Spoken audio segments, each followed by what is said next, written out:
It was a nice drive. I drove past a lot of farmland. Yes. But not. So what did you want to hop into? Oh, I found this the invitation to join you and to be just to talk with you. Possibly a godsend in and of itself, because I've had a kind of a story to tell that I have not told. Okay. Yeah. And it's interesting because it has quite a lot to do with my thesis, which really was an experience first. Okay. Before I turned it into something that I thought maybe should be a thesis. What was the experience? Well, the experience was simply an experience of grace, which explained and talked about. That in and of itself was something that I did not understand at all as I was going through it. But prior to that, well, even at that time, and prior to that, I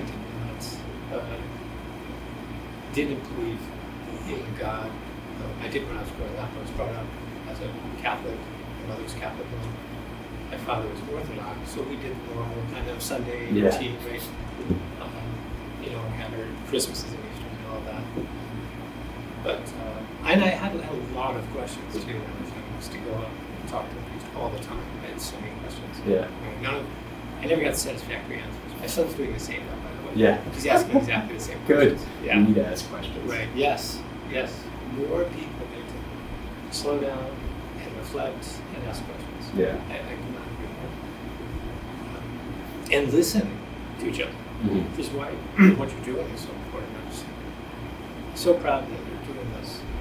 Contacting that. I just spend, I couldn't be happy that you're doing this. Dialogue, right? Yeah. We don't dialogue anymore.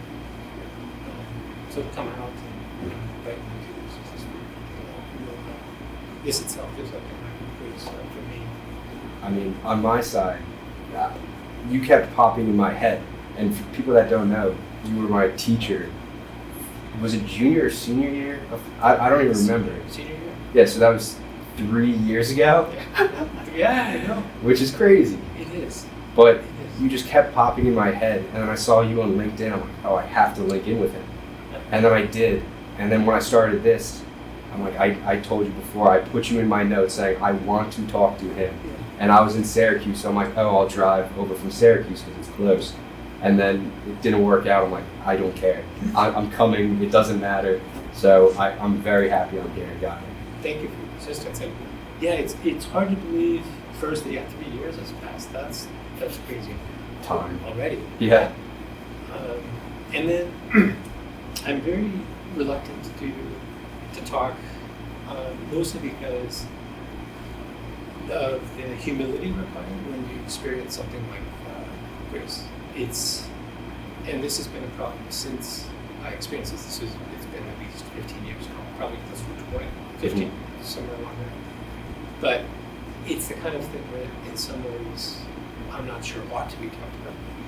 But then again, there are some figures who I admire a great deal who wrote extensively about grace. So after having experiences, I went back and read some more, to read a little more closely and realized that this is significant and I need to tell this somehow. Mm-hmm. Again, partly because of the contrast. So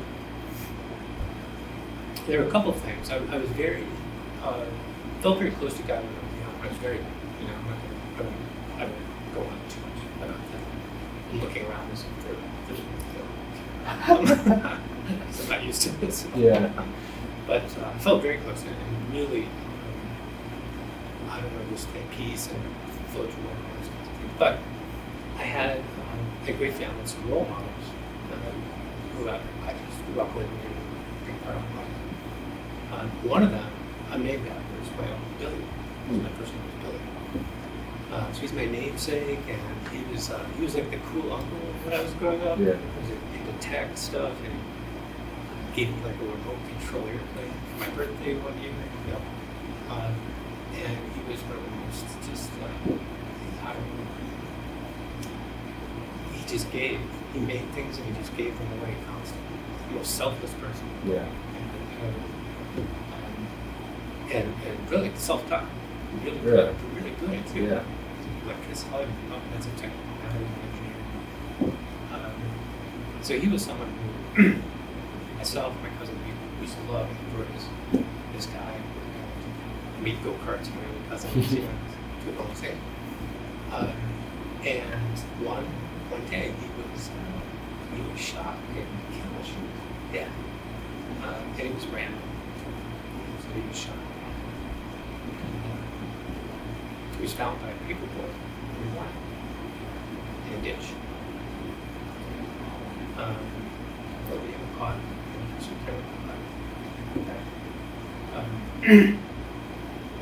And that was it. Senseless. Yeah, it was brutal. Senseless. It was totally very brutal. Yeah. I think I was 12. Jeez. And that was a very tough. Yeah, it's hard to process. Right. At such a young age. Yeah, and if you're kind of if you have certain sensitivities, I felt like maybe I was being raised this way. I'm not sure who or how I can make the attributions, but I definitely respected life. Mm-hmm. Animals, plants, all that kind of felt a respect for life. So it hit me very hard. I remember from the earliest age I can remember, I never liked violence. Yeah. I think just some people are okay, like maybe fights and hockey. I'm not even totally comfortable with that, to be honest. As a quick aside, when I had my son, I thought, all right, maybe I got to be a little more. Maybe I have to embrace like fighting in sports a little more. So I watched a bunch of old hockey games. Yeah. Right. Yeah. I watched like the Philadelphia Flyers from the '70s. They were this they were Goon Squad. The Goon Squads, right? Like I got to be a little more like that. I'm a good father. I got to teach him how to fight. He's got to just protect himself. Right. That's all you need to do. Yeah, and I thought, all right, if I watch enough of these things, maybe I'll feel a little more like okay with it. Yeah. Never happened. I can't change who I am. Yeah. So I just never comfortable with violence. So really, it really came apart. Yeah. That's just part of what happened. Without bringing things down too quickly, too fast, there are a series of incidents like this that happen throughout your life. Yeah. That's terrible. Right. That kind of caused me to question God, right? Yeah. Why would this happen? Right, and it's classical philosophical question, of course. So how do you explain ego in the book? Yeah. Why do these things happen? How do you explain calculus? Which I couldn't do, of course. And no one could, please get good answers at the time. But it could also be that I wasn't in the right frame of mind to understand or to hear, why these things do happen. But I point it out because I think it makes my transformation, if you will, or my experience with grace that much more real and authentic and true. Because it was certainly inescapable at some point. What sort of transpired later. I couldn't do anything about it. I wasn't looking for it. Yeah. Yeah. Right. I was pretty angry. I turned to science, math, and philosophy as well. Because I figured, that's where I get my answers. Still interested in truth. I mean, that's the best place to find it. I thought, that's it. There are laws there. There are laws in science. Gravity, things like that. No exceptions to gravity. Yes, right. So that's a good thing. I could rest on these laws. Yeah. But not men. But not men's laws. No. It's not gonna work. So I threw myself into physics and chemistry, biology, studied and philosophy, of course, and mathematics. Is wonderful. In a way, it wasn't nearly as wonderful as I believed it was. It was still, I didn't realize this at the time, but as I was studying, everything was still static. It didn't have any dream or real life involvement until much later, until after some things happened, some things, this experience of grace. But I can say that surely, not even long after my uncle was murdered, I had another uncle Mac, who we also loved, and he was shot and killed. That happened just a year later, there won't be two, but around the same time. It's terrible. Yeah. For no apparent reason, too? It was, well, in that case, he was a sheriff, he had to keep a gun. The explanation was that he was cleaning the gun. It was awesome. So there was a little more, but still kind of needless and, and pointless, subtle. And you still ask why. Mm-hmm. I won't go into the rest just yet, because again, this is a little too much. But I kept faith in truth, but not faith in God or religion. Mm-hmm. So I separated from that. And interestingly, when I started studying, the first thing I studied was ancient philosophy, ancient Greek philosophy, and I found Plato, and Socrates. Socrates for me became the substitute for Christ. Yeah, he's the man. He's the guy, right? Yeah. In philosophy, he's the guy. So I had to move away from Christ for a bit, but Socrates was there, and it sounds weird. That's what I needed at that time, and he was. And the more you read about Socrates, the more interesting he is. Some of the biographers wonder if all of this is true. I have to take accounts of his life, right? Plato. Right. But they say that he was, he would just be given. He could be questioned, but he would also put in his trances, and that's one of the stories that he was translating states,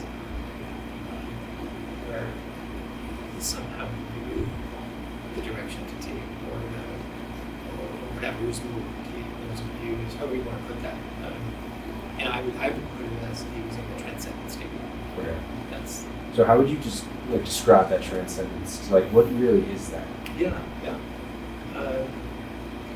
And this is the interesting thing. I was thinking about this a little bit.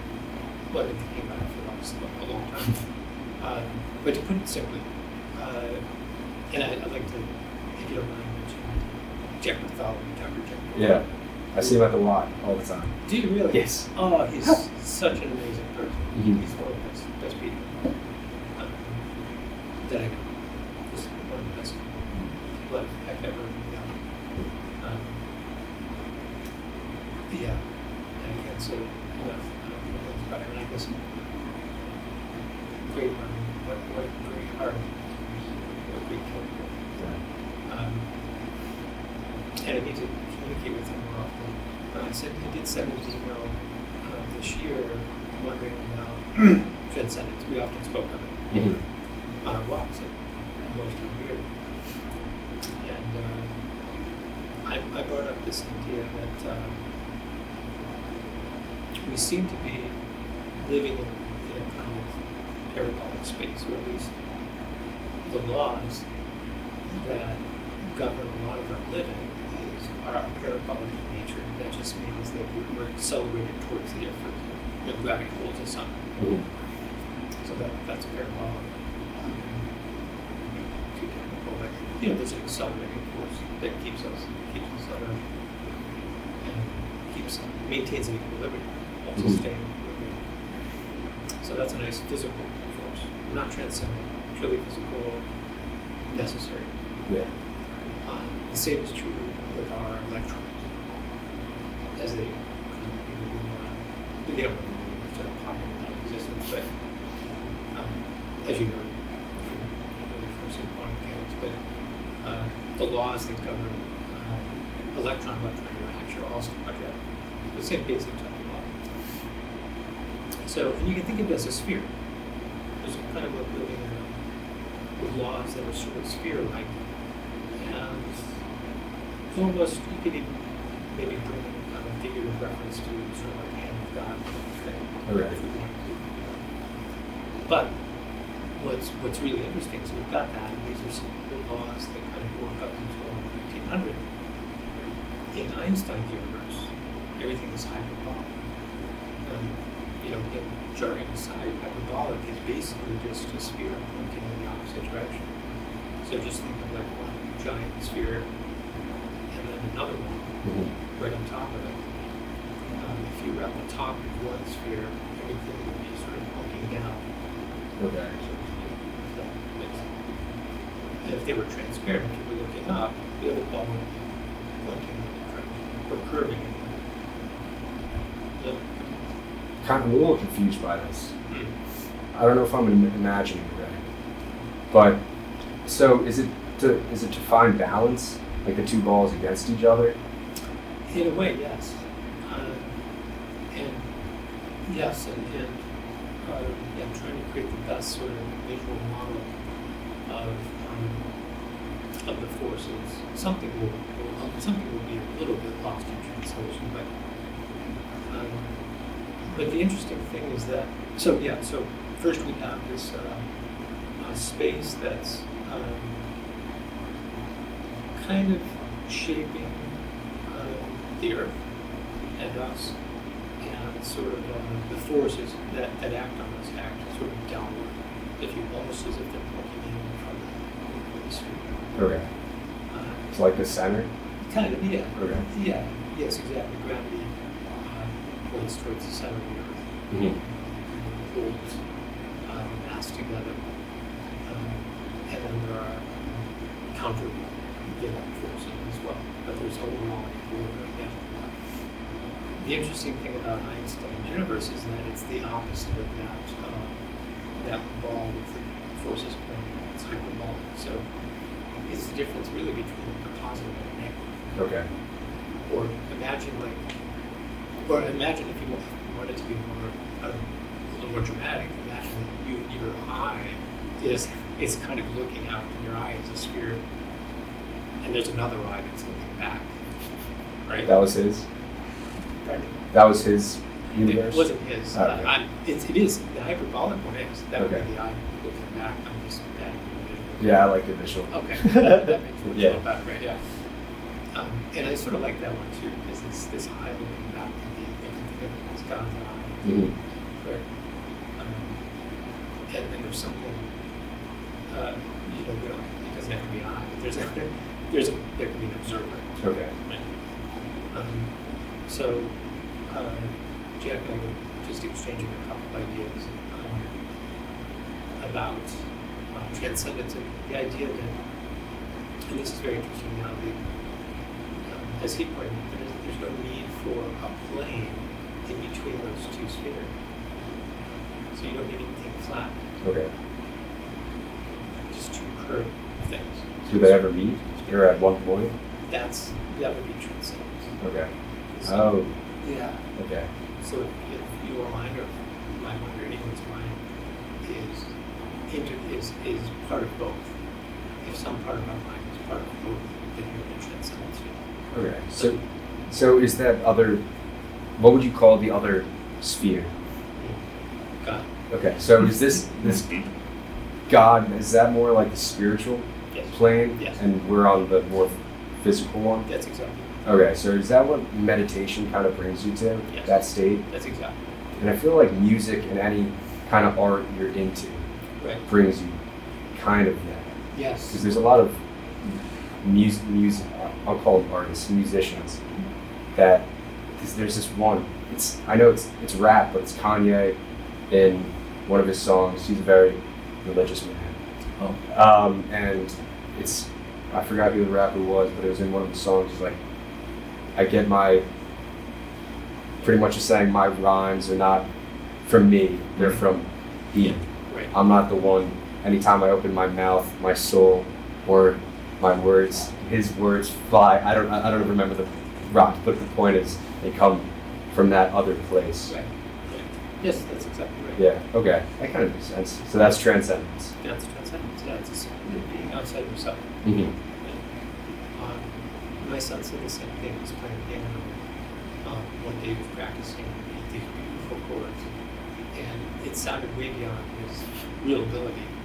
And he walked over and I said, "That would be wonderful." He said, "Oh, I didn't do that. That wasn't me." Yeah. You know? Yeah. Which I give him a lot of credit for. He's when he was 6. That's you said. So that's pretty cool. Yeah, Right? that is really cool. And he has no. There's something really. And kids are innocent. Yeah. It's not like he didn't know what he was saying. No. But they're innocent, but they're also, at 6, you're also thinking about, he can be selfish at times. So for him to say that was kind of striking. That is. They haven't been formed by. There's a cool metaphor where we're all circles, and then they try to school, and everyone squares us up and tries to push us through a peg. It's terrible. Yeah, it's terrible. That's why I'm not a huge fan of education system right now. But that's a different. Yeah, no, I understand. Take away our creativity, our thinking. Right. Try to make us. That's sit down, shut up, listen, and work. Right. No, it really shouldn't be that way. I think there are some programs that are moving away from that. No, I hope so. We need it. Yeah, we do. Creativity. I know that you have a wide range of interests in AI, artificial intelligence. If it's a threat, and I think it is. Creativity would be one of the last things that we can maintain as part of our humanity. Yeah, I agree. But so, what was this transcendence? Back to I don't know how we got on this tangent. I think I asked you what transcendence was. Oh. But so Socrates was in the transcendent state. Yes. Okay. Right. I believe he kind of lived there most of the time. Yeah. And I also think that's why he refused. Again, the legend is that he would not write anything down because it would automatically sort of water down what happened, what was happening. We call it methods. It wasn't. It was a lived experience for him, what he did. Yeah. So then to put it into words wouldn't do justice to what he was trying to do. But Plato, unfortunately, Plato was able to write this thing, what he died. But yeah, I think that in many ways, if the stories are true, even if they're not, in some ways it doesn't matter, because there was a figure who was described, for me, as embodying some of the features of Christ, interested in truth. Died for it. Yeah, exactly. Not for himself, but great, died for truth.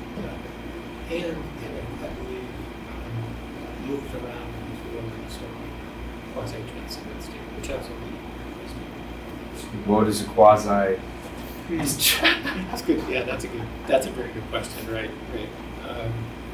And yeah, the only reason I say that is because I have to. We have collectively read Socrates' words through Plato, so they come from the dialogues, right? The question-answer format. So sometimes when you're reading the dialogues, it seems as if he has. Like he's purposefully going somewhere. Oh yeah, he knows where he's going. Exactly. That's the part that makes it quasi. Yeah. Okay. If you don't advance where you're going, it's quasi transcendent. Okay. Yeah, he definitely knew what he was doing. He was asked sometimes leading questions. Right. Exactly. That's the thing. Right. So now the death, the trial and death of Socrates in that episode or in the account.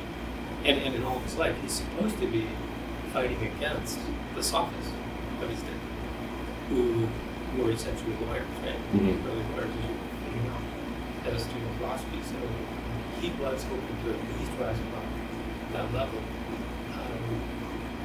So if that's true, then maybe the questions were not legal questions. know, Sure. maybe he was actually just being, we don't know, right? But maybe he was just being directed somewhere. Yeah. It could be either way. Yeah. So how did you come back to God after the Socrates replacement of Christ? Oh, yeah. And I didn't. Okay. At all, right away. It took quite a while. Because other things kept happening. Yeah. Right. Life. Yeah. And I have to say, yeah, like life does happen, yes. It was sort of an abundance of bad stuff. So it kind of tipped the scales. If I have a friend who I'm in touch with for a while, but oddly, and then this is what a critic would say of me, I think. I had a friend who was in like 12 accidents, 12 car accidents or something, yeah. And none of them were his fault. Really? Yeah. So he's not just a bad driver. He's not a bad driver. Exactly. Yeah. Right. That's the first thing you would think. Yeah. Right? He's just loving it. None of them were his fault. And some of them were horrible. Like he was out of stoplight and hit by a truck. Oh my god. And like sent ready to a coma. Jeez. Yeah. For like a month. Yeah. You know? And he said when he woke up, the first thing he saw was the truck. And then like queued up and ready to go waiting for him. Yeah. You know, and he just flew out of bed thinking he was in the accident, waiting for the accident. Which is sort of interesting on himself, but I've never been in an accident, so it was the joke. I would thank him every time I saw him. I thanked him for absorbing his my side of the statistics. Yeah. You know, he balanced it out. Yeah. So, but he was okay with it. I was just well, for whatever reason, he was meant to be in a lot of car accidents. And they were normal roads. There was nothing at all unusual about any of the places where people would hit him. Yeah. It was just, give him a lot of credit for getting Keep back getting driving. I feel like driving, after like the right? third time, I'm like, Yeah, I know, right? I'll have him back in. Right, still go. Just like, yeah, that's what I have. Yeah. And my birdies. Yeah. So yeah, I kept studying ethics right away. I wanted to know what the system were, not relativism. So I read different kinds of system of ethics. I thought what I was. I believed in absolutism. I stepped it out. I thought there's got to be else. And this can't be just chance or relativism. It's part of the things that came along. I went through the arguments and I believe they were dispelled pretty easily. Relativism, is pretty easily dismissed. It's not viable. You have to reject your own philosophy if you accept it. Why is that?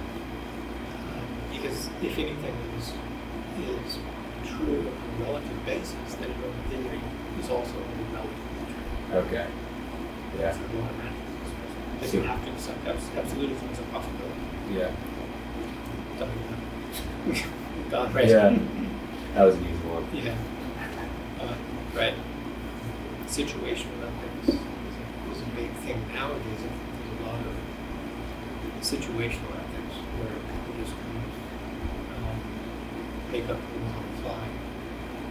Someone happened to piece of well, I'll do what I need to do when it happens. I won't worry about it until I get there.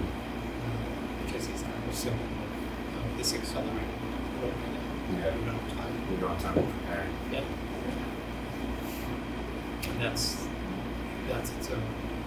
That to me is just sad. I feel like people are taking advantage by social media, the information that we've kind of reduced ourselves to. Some people actually believe they're just information processors. I hope that's not true. I hear it sometimes. People, and we've started to use language, right, on processing information. And we use it. Now that's our go-to verb. It is. Right? Processing. Yeah.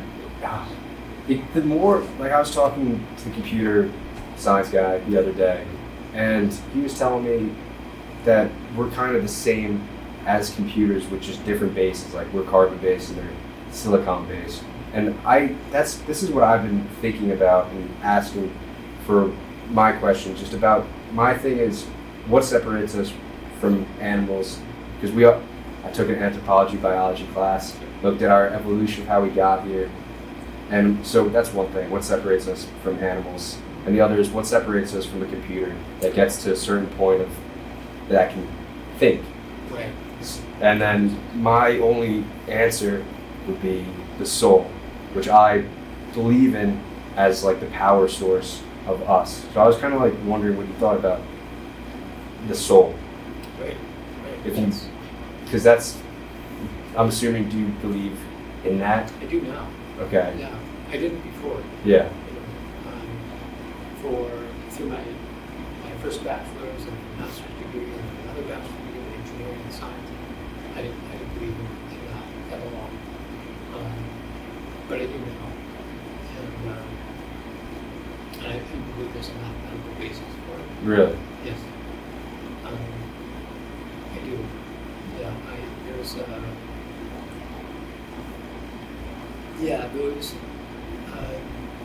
Those transcendent moments can be, the math is unusual, because it's not typical. But we studied some calculus, they're optimal moments where something is being minimized and something else is being maximized. So when my material self, not just my material self, but also my thinking of my material self, right? So my ego. When my ego is minimized, if I'm, what's the word? Receptive.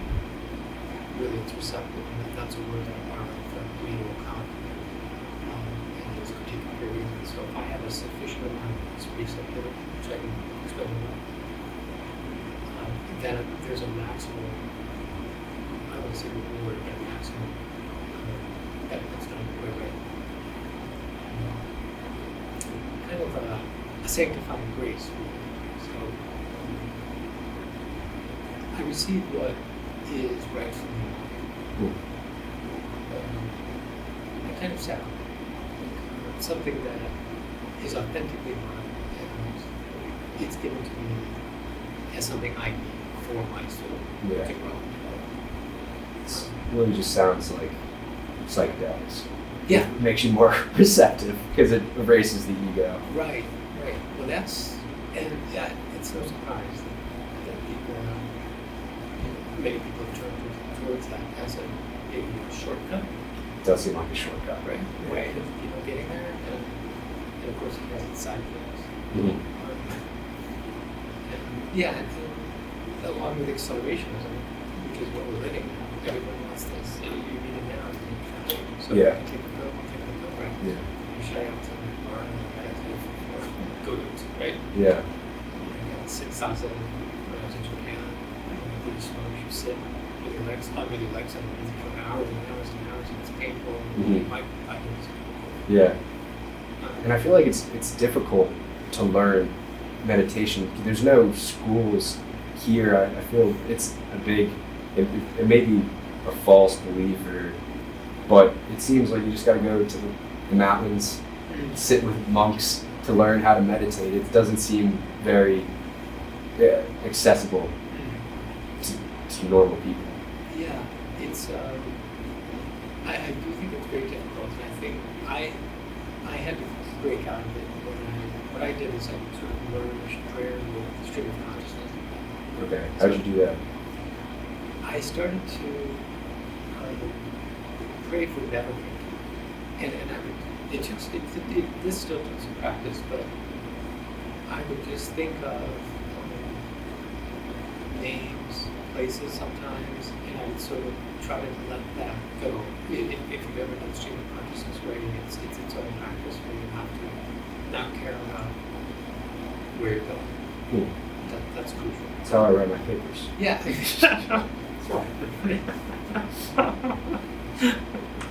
Right. Sorry, but it ties back right to what we were talking about Socrates. Whether he knew in advance where he was going. Mm-hmm. Right. If he had leading questions. Yeah. Because then your intention may not be pure. Mm-hmm. That's the hardest part. That's right. You know, as soon as I start thinking, all right, I'm going to pray for my friends because I want him to get better, because it's automatically in the language of eyes. Yeah. You know, and so it's not going to be pure. It's almost impossible. So instead, I just started praying for James, all the James. Yeah. You know, and if that took me to Benjamin's or to and whatever, that's who I was praying for. Mm-hmm. Try to keep that going for like 15 or 20 minutes. At first, it was just, made it sure when I started to get longer. I found that, for me, that form of prayer was led me to Transcendence. Okay. Places where I received answers to questions that I had been thinking about. And psychologists they say, well, you're just, that's the way you're practicing mindfulness. It's separate about it. So nothing religious about that. And that may be true. You could say that without that voice, we wouldn't have really true faith. If there wasn't faith would be cheap. Yeah. So, sure. But I believe there's more. Partly because things also seem to line up with everything that's been written in Scripture, and all of the accounts of people's lives and their desire to know God in their own moments when people see interactions with this intercession or miracles, but they don't last. There's this vertical inheritance or vertical connection that then you have to come back to the horizontal. Yeah. Right? And then you forget that. And then you forget that, exactly. Right? I took students to Rome once from the school. And I would take about 12 students into a church. We run a tour. Yeah. And there was a tour guide who was forcing us to go too fast. Right? And, Yeah. and just go through like a list of facts. And at some point I was sitting down and going, we're just going to go this right true. So everyone went in, and the tour guide said, I'm sorry, we need to linger. Yeah. It's like a 2nd century church or something, St. Mary's is a remarkable place where just put them by this place. Everyone went in, we've got Jewish folks and atheists, these days, and agnostics. I don't even know if there's a person on the street anymore. Everyone's just sort of close to these days. I, as the chaperone, I went in and felt it was amazing. Came out and waited at the door. Every student came out just mesmerized. They were just, a couple of them turned in their comments. I remember this one we got there said, I understand. I get it. Like, that's what she said. Yeah. So this super, super cynical, cold person, just said, I get it. And this calmest, sweetest voice. And they all, every one of them, they got it. And then we walked 50 feet down the street, and it was gone. Because you're back into tourists. Gelato, cameras, whatever it is. And I don't know. I of course, I'm sure that's the way life is intended to be, right? Unless that's your fault. But it seems like there's just such a great forgiveness. That seems to be the thing that troubles me most these days, if we could somehow fix it, is just this forgiveness. And I'm not sure, I think there are a lot of different causes, but I think media is a big source of one. yeah. The news cycle is really just one day, next. It's always about what's next, not what happened. There's so much that just gets brushed over. Right. I agree, there's no reflection. The cycle, you're right, that 24-hour cycle with the frequency of hits and clicks and taps and whatever, all of that is, I feel like many people just become calculating dogs. You've got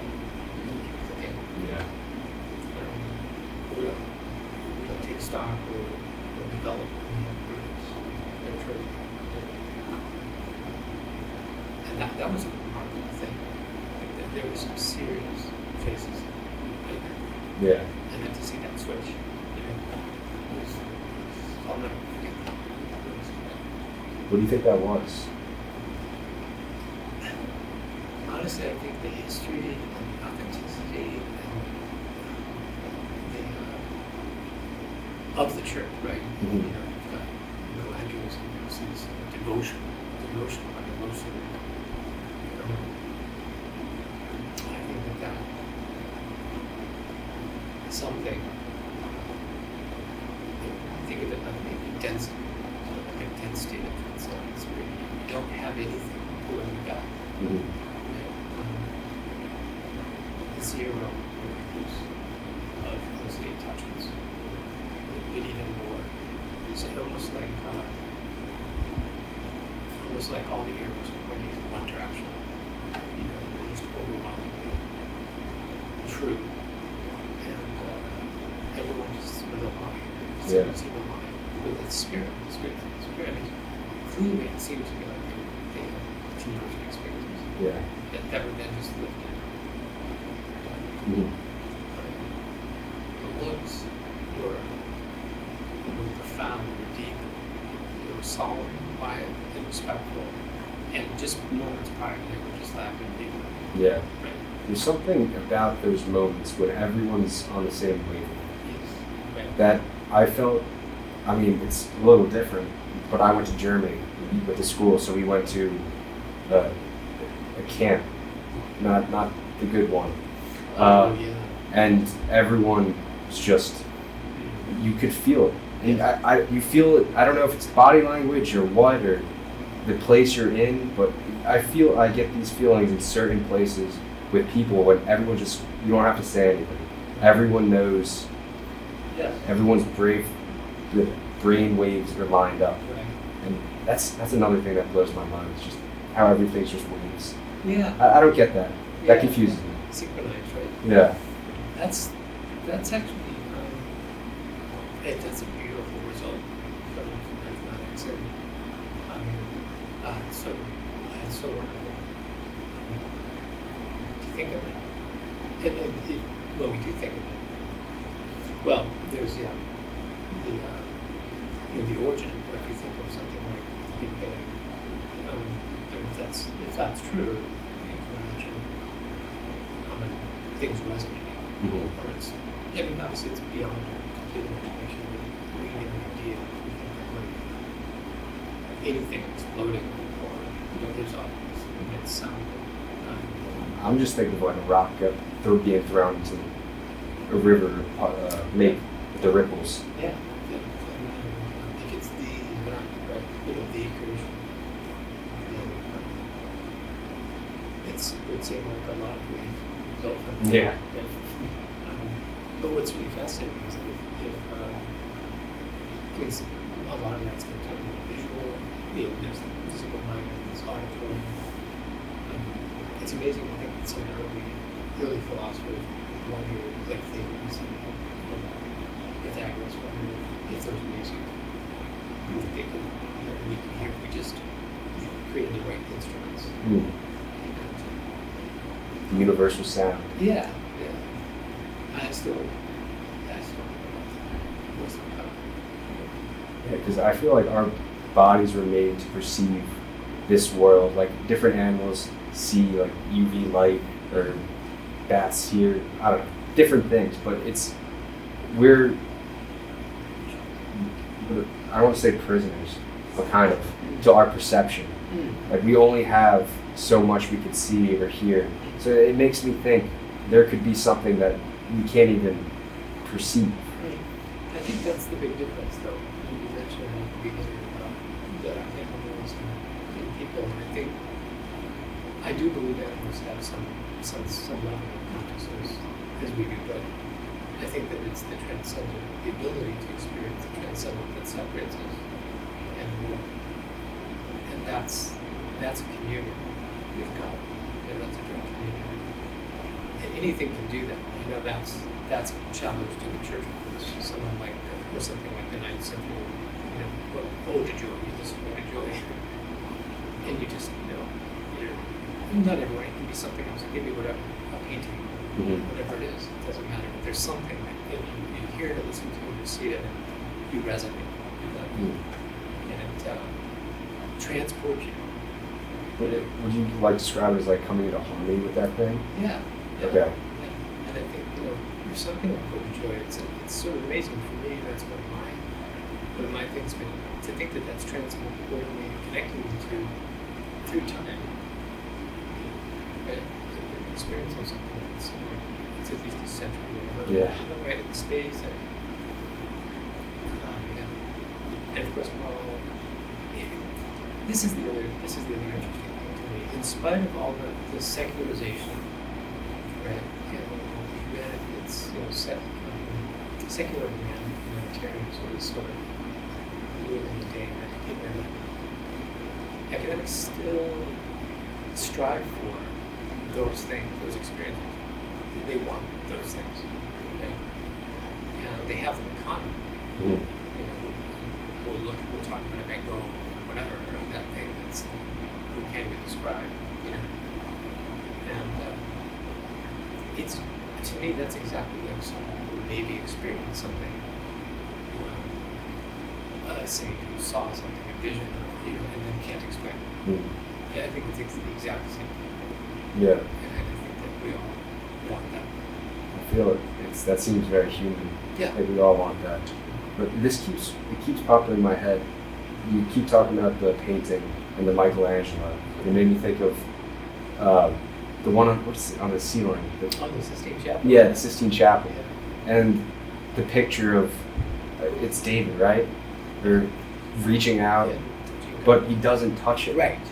So why doesn't he touch it? Like he's reaching out, his hands just flopped. Yeah. Just give it a little point. Just touch it. Right. That always bothered me. That's such a good question. Yeah, and of course it's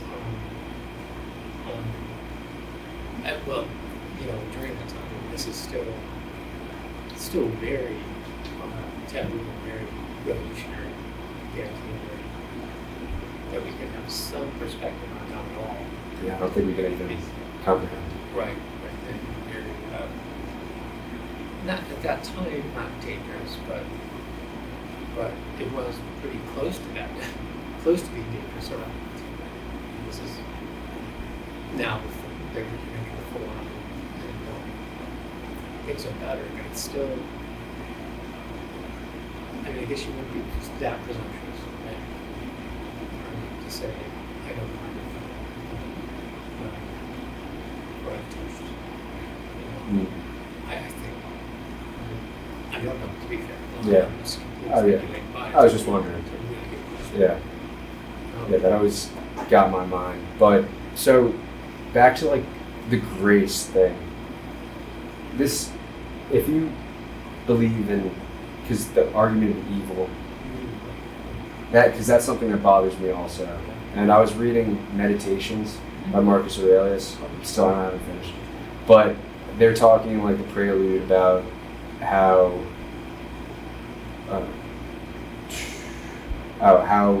I thought this was funny. It goes back to free will, and they used an example of a car dragging a dog along. Like a dog could either run with the car or get dragged behind and taken down the path. And I'm back and forth on this all the time because my priest is always like, free will, you have it, God gave it to you. But then I think, and it's like, well, all my actions and the actions that's happened to me shape me into who I am and make me act in a certain way. But I don't know if then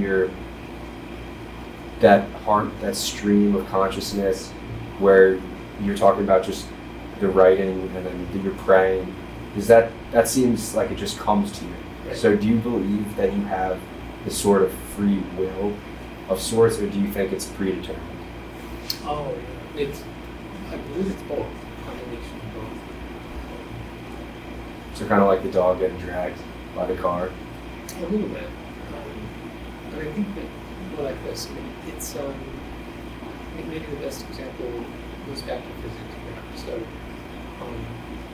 we all participate in the same law of gravity, but we each have different centers of gravity. So there's one law, and that's absolute. And there's no, so that's determined for us. But there's still a specific instantiation of that law within me. And now you could say, well, that's still useful saying about freedom. It doesn't make me free. It just gives me a kind of unique experience with respect to gravity. And that's true. I could still be, a puppet, right? But I think that I have freedom within those traits, if you will, that allow me to do more than I really need to do. Okay. If that makes sense. Yeah, I never thought of it like that. I'm big on a balance and combination of things. I never thought you could have both free will and a set path.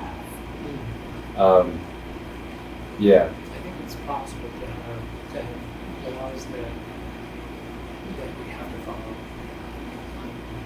with freedom and within the laws. That was a good.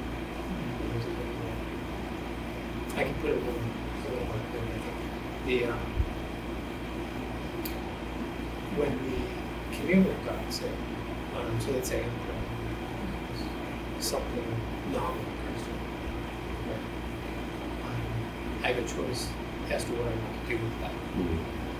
So that's maybe another way of demonstrating the same thing. Yeah, it reminds me of my dad went on a hike and he saw a map and he said, "No, I'll find my way." And then he got lost in the woods. Right. Yeah. Right. Yeah. Yeah. So that brings me back to the argument of evil. So they were talking about in the book that God can't control us, so there's accountability, like checks, like he plans for our mistakes. I don't think I'm wording this right, but he accounts for our things. Like I'll use an example. I peed on my neighbor's house, and then I got hit with a 2x4 after. So that's a bad thing that happened to me, but I did a bad thing to get that to happen to me. If that makes sense, and you can kind of look at that on other scales too, like, oh, you got cancer, someone got cancer. Whoa, this is terrible. Why did this happen? Were you smoking a pack a day? Right. Yes. Do you think that could be an argument? But then I go back to kids, like, why do bad things happen to them? Right. And it's like, maybe in another life. And I'm like, I don't know if that's a thing. Right. Oh, it's incredibly difficult. Yeah, and there are some. Yeah, especially when you get to innocence, those are the most difficult. So my sister is a nurse, and she had a child. She was pregnant, and was super cautious and prepared and all that about pregnancy. I think a really nice place. Wanted to be quiet, and, there's nobody, there were just a few people on staff, and there was different doctors. Anyway, she's a careful person. So she gave birth to a young girl, and then the baby was on a new incubator, or not an incubator, but in one of those machines that sort of checks buttons, right? She had given checking buttons and get some alcohol, and the machine was malfunctioning a little bit, so there was a nurse on call and it was bothering her, so she turned it off. And there was a certain number, about 20, 30 seconds or something, baby was doctored to her pregnant. They say, the worst part about that, the thing that, if there's even the thing that makes that good to me is that my sister devoted her life to being a nurse. Yeah. He was a nurse that did that. Right? And my sister was a lifelong devout Christian. Yeah. Church every week, prays constantly. Not, just like this beautiful right? Devoting life to service and all. And so that's kind of this like sharp eye creative. Yeah. So, how is that possible? Come on, that's it. That's so messed up. This is bad, right? Yeah. And that one was, tough. As I mentioned, I think at the beginning of the story, Yeah. good dozen. Yeah. That was a tough one. He was an older child too. Yeah. Gosh. She was a child, so that's a tough one. She's still a Christian. She's maintaining faith. That's impressive. Yeah, it is right. Like stuff like this. And she's not a follower. If you know what I mean. I mean, she's not blindly following. Yeah, she asks. She's intelligent. Yeah. Very intelligent. Yeah. That's the most interesting thing, and that's as a scientist. I go back sometimes and think, wow, I love her objectively. I know she's a really strong thinker. And she questions her faith, and she's not just going through the motions. And she still has a strong faith. What keeps her? It's such a good question. I think it's part of it is I don't know. Sometimes signs of wonder. It's these things, right? These things that happen that seem to have no explanation. These intersections. And those are the things that I finally sort of woke up to. Some things that, by all accounts, I had to go back and forth for a long time because writing was statistical or improbable. And then finally we just started compounding. Like, God really needed me to hear, It was like there was way beautifully. The kinds of stuff that had to happen for me to finally kind of wake up. And I think some of those are some of the things Mrs. has experienced too. Mm-hmm. And she's just got this steady faith. And, I think acknowledging that there is evil is correct. Yeah, that's pretty. Just look outside. We don't want to. We don't want there to be evil. We can't deny it. We don't think about it. It makes me think too. This is something. It seems I'm a big believer in balance, and I don't think you could experience all this good without experiencing the bad too. That I don't know how true that is, but for me, it really seems like what makes me so grateful for the sunny days or the rainy days, and when I suffer or whatever, it's worth it because I know there's going to be another side to that, and I don't think I'd want to live with a life with just good.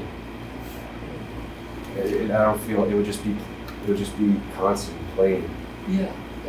And I think there's always a sort of small underlying crash of suffering. There's always that, for me anyway, there's always a desire to want to be reunited and to be in a fully transcendent state, to be one with God. So there's always a small suffering every day. I kind of feel weird when I'm not suffering.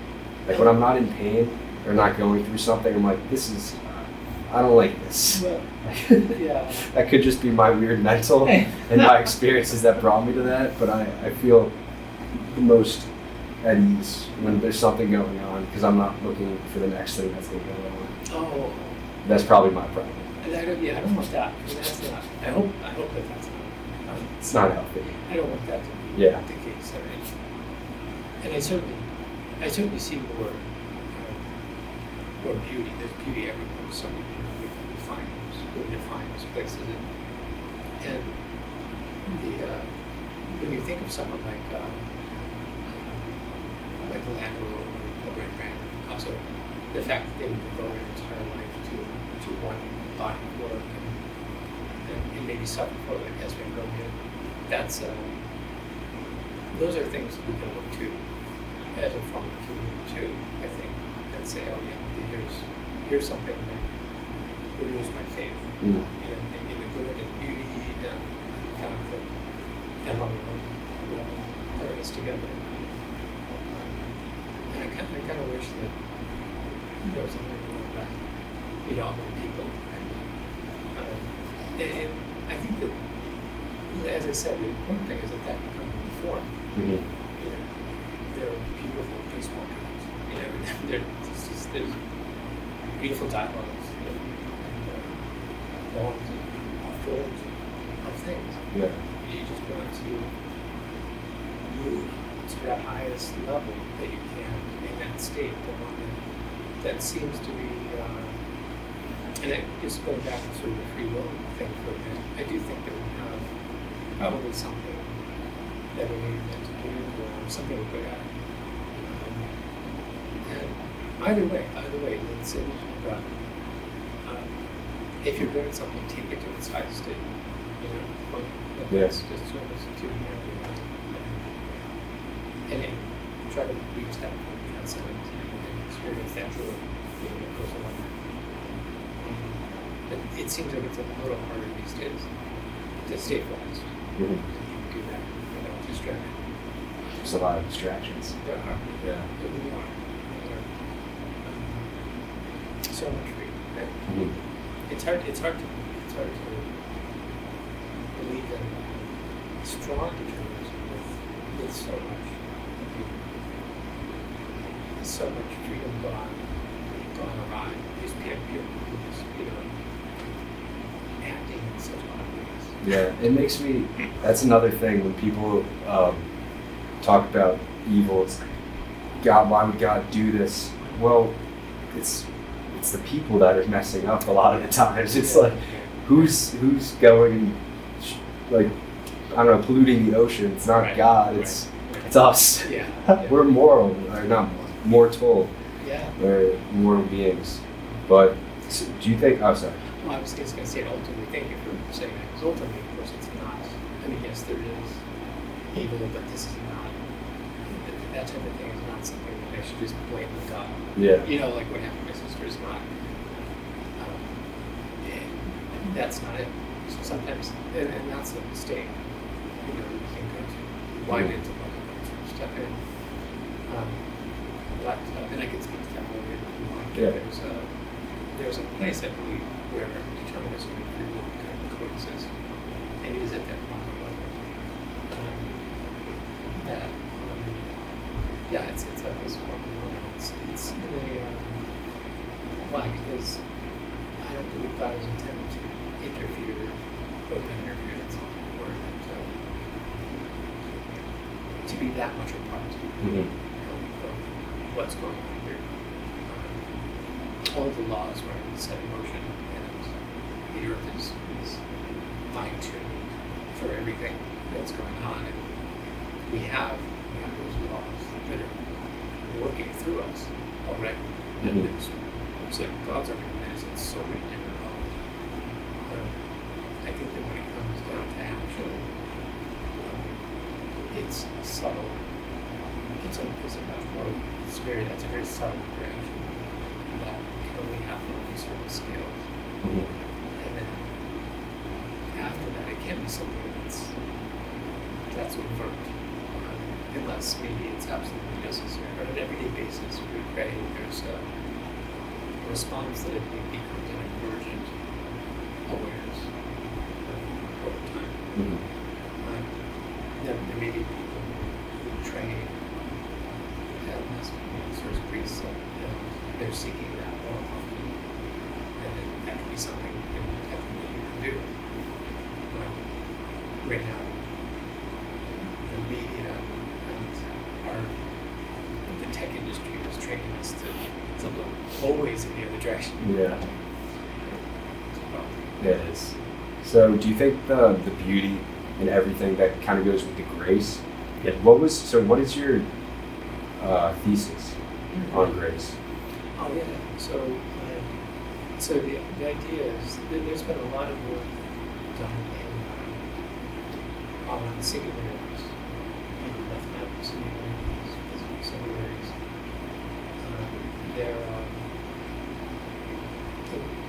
a singularity is, if I poke the hole in the wall, Mhm. it's a singularity. Just that point. That point. Okay. Yeah, exactly. Right.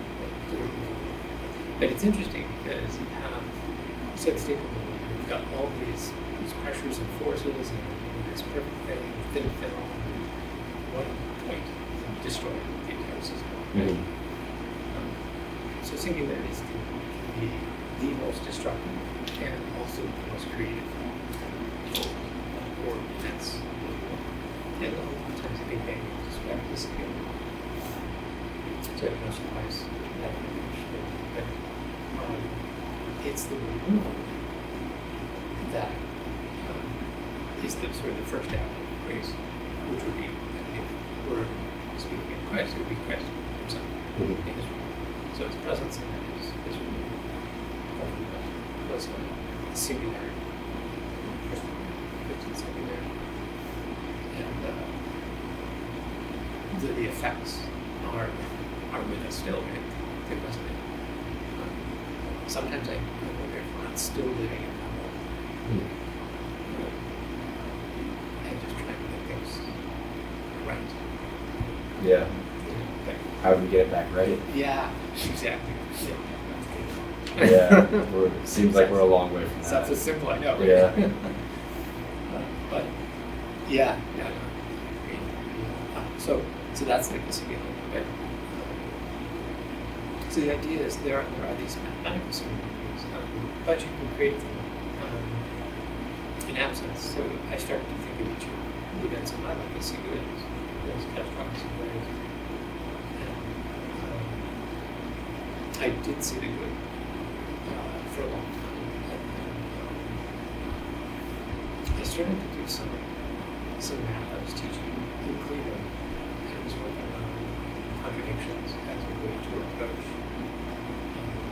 singularity. So meaning that the whole is contrary to the neutral, or at least the whole is the one that pokes it and destroys it. Right. Interestingly, though, you do need ones to create it too, which makes sense. So I started thinking about that, the idea that, in fact, this other point you sort of want to create something like that, destroy it. And I wrote, and this happened. So this is kind of a nice, sort of a nice thing. So I'll show this one first. And again, any cynics who might be listening would just say it's expensive, so that's fine. This one is mild. I'm stronger than this one. But this was, Amanda was dying, and she was, but we were really getting 10 years ago by tragic about this short. Not shot in the head. Right, exactly, right, yeah, I think we did that, nothing like that. She's in hospitals and being taken care of. And I was asked to teach astronomy. So I was teaching astronomy and trying to care, which I really had no business teaching. I just picked it up. Yeah. And it was kind of fun. And so, we're starting to start off in the fall. And I was in my old house, just taking care of the hospice. I woke up. I actually had something woke me up. I walked downstairs and I knelt before a window every night. And this is I'm still a hardcore atheist. So I can do this kind of thing. So I knelt. And I looked up and I don't know why. I looked up outside and I saw a star, on the sky, and then a branch just covered was gone. And then and that was pretty during the moment. Yeah. And I knew it.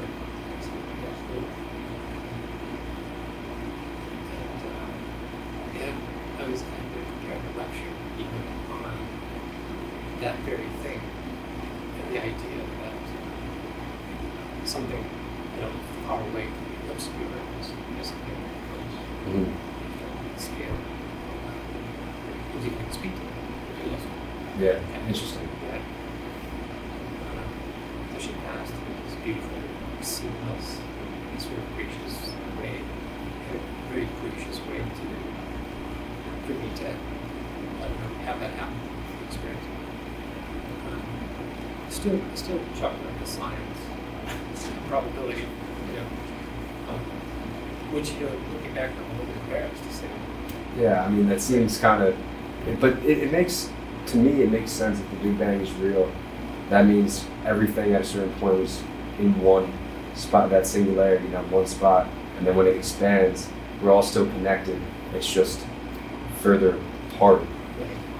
Yes, and even further apart is not something we understand now we start doing quantum mechanics, because locality is a big part of quantum mechanics. Things can happen at a distance. And affect each other. And affect each other. At long distances. Yeah. Right. That's crazy. It is. So that I don't understand quantum mechanics at all. But I see stuff, like I like to watch videos on YouTube, watch people talk. Is the reason that happens because of like the Einstein's wormhole thing, or is this just completely different? I think that it's tempting to want for that to be true. Mm-hmm. But as of now, quantum mechanics and relativity haven't been reconciled and put together in a good way. Not a satisfactory way for some competition. So I feel there are an awful lot of conjectures and speculation and things like that. But there's no to be the scientist I'm guessing. Yeah. Okay. Right now. Interesting. That stuff. I don't know. But the non-locality part is real. Okay. That's been measured. So there's evidence, and there's the theory. There was theory, but now there's evidence now. Experiments have come out, and non-local effects have been found. So that's established. Not that I can't take that. As a scientist, I can't extrapolate that to that's definitely. Mm-hmm. I can't say that. Yeah. But as a person of faith, I would say, yeah, that's way beyond. At some point, the probability becomes so small that it might as well be zero, or it might as well be. Yeah, I mean, I'll give you one too. After, maybe it was after I broke my face, I was going to the gym, I was working out, and then I was having a lot of mental issues, and I was really struggling. And I was going home, and then it came to my head, I'm like, I should go to the church to talk with my youth minister, Mark. I don't know why. It was past 5 o'clock. It was stupid to think that anyone would be there because the church was closed at this time. But I'm like, I just had a feeling that just go. So I went, drove past my house, went another 15 minutes to the church, got there, it's like, oh, no one's here, like I don't know where to go, and it was just like, go to the chapel. I go to the chapel, open the door, should have been locked because it's closed, and lo and behold, the only person in there is the priest. And I'm like, oh, gee. So I sit down in the back, and then I'm like, I pray, I do the Our Father, Hail Mary. Like, I don't know what to do. I don't know if this is the priest because I don't come here that often because he's a new guy. And then I think something was just like, go and sit next to him. And then I did, and we started talking, and that spurred. We met every week, talking. I would ask him about questions. We really walked for like 2 hours every week until I went to college, and I had him on the podcast. Like, that, he was like, the door should have been locked. Like, you should not have been in here. And he really settled my mind and helped me a lot. And that was, I mean, I said this to him too. He was like, yeah, that was God. Yeah. But it's just that's so random. And that happens so much to me. Like the same thing happened at school too. I was sitting just studying, looking up, like, it was during Lent. So I was doing some research on angels and stuff. And then it was just like, our priest there is Father Jerry. It's just like, go to his office. I didn't know where his office was. So I just went to our Hendricks Chapel, which is like the church part. And I'm like, I don't know where I'm going. It was like, just walk. Just keep walking. And then I walked past, and then he walked out, and I'm like, how's it going? He's like, I'm like, can we talk? He's like, oh, I was about to close up, but yeah, come in. And then we talked. That's it. It's crazy, but yeah, sorry, we can go back. Yeah. Those are exactly the moments that we need to have happen more often. Mm-hmm. I feel like they're almost, that just has to happen more often. And it's, part of that is, we can call it intuition if we want to, or people call it enlightenment, but there's been a very strong offensive against that faculty being validated. We tend to validate logic, deduction, rational thought, and only rational thought. Mm-hmm. And that's part of the enlightenment. But it's overemphasized.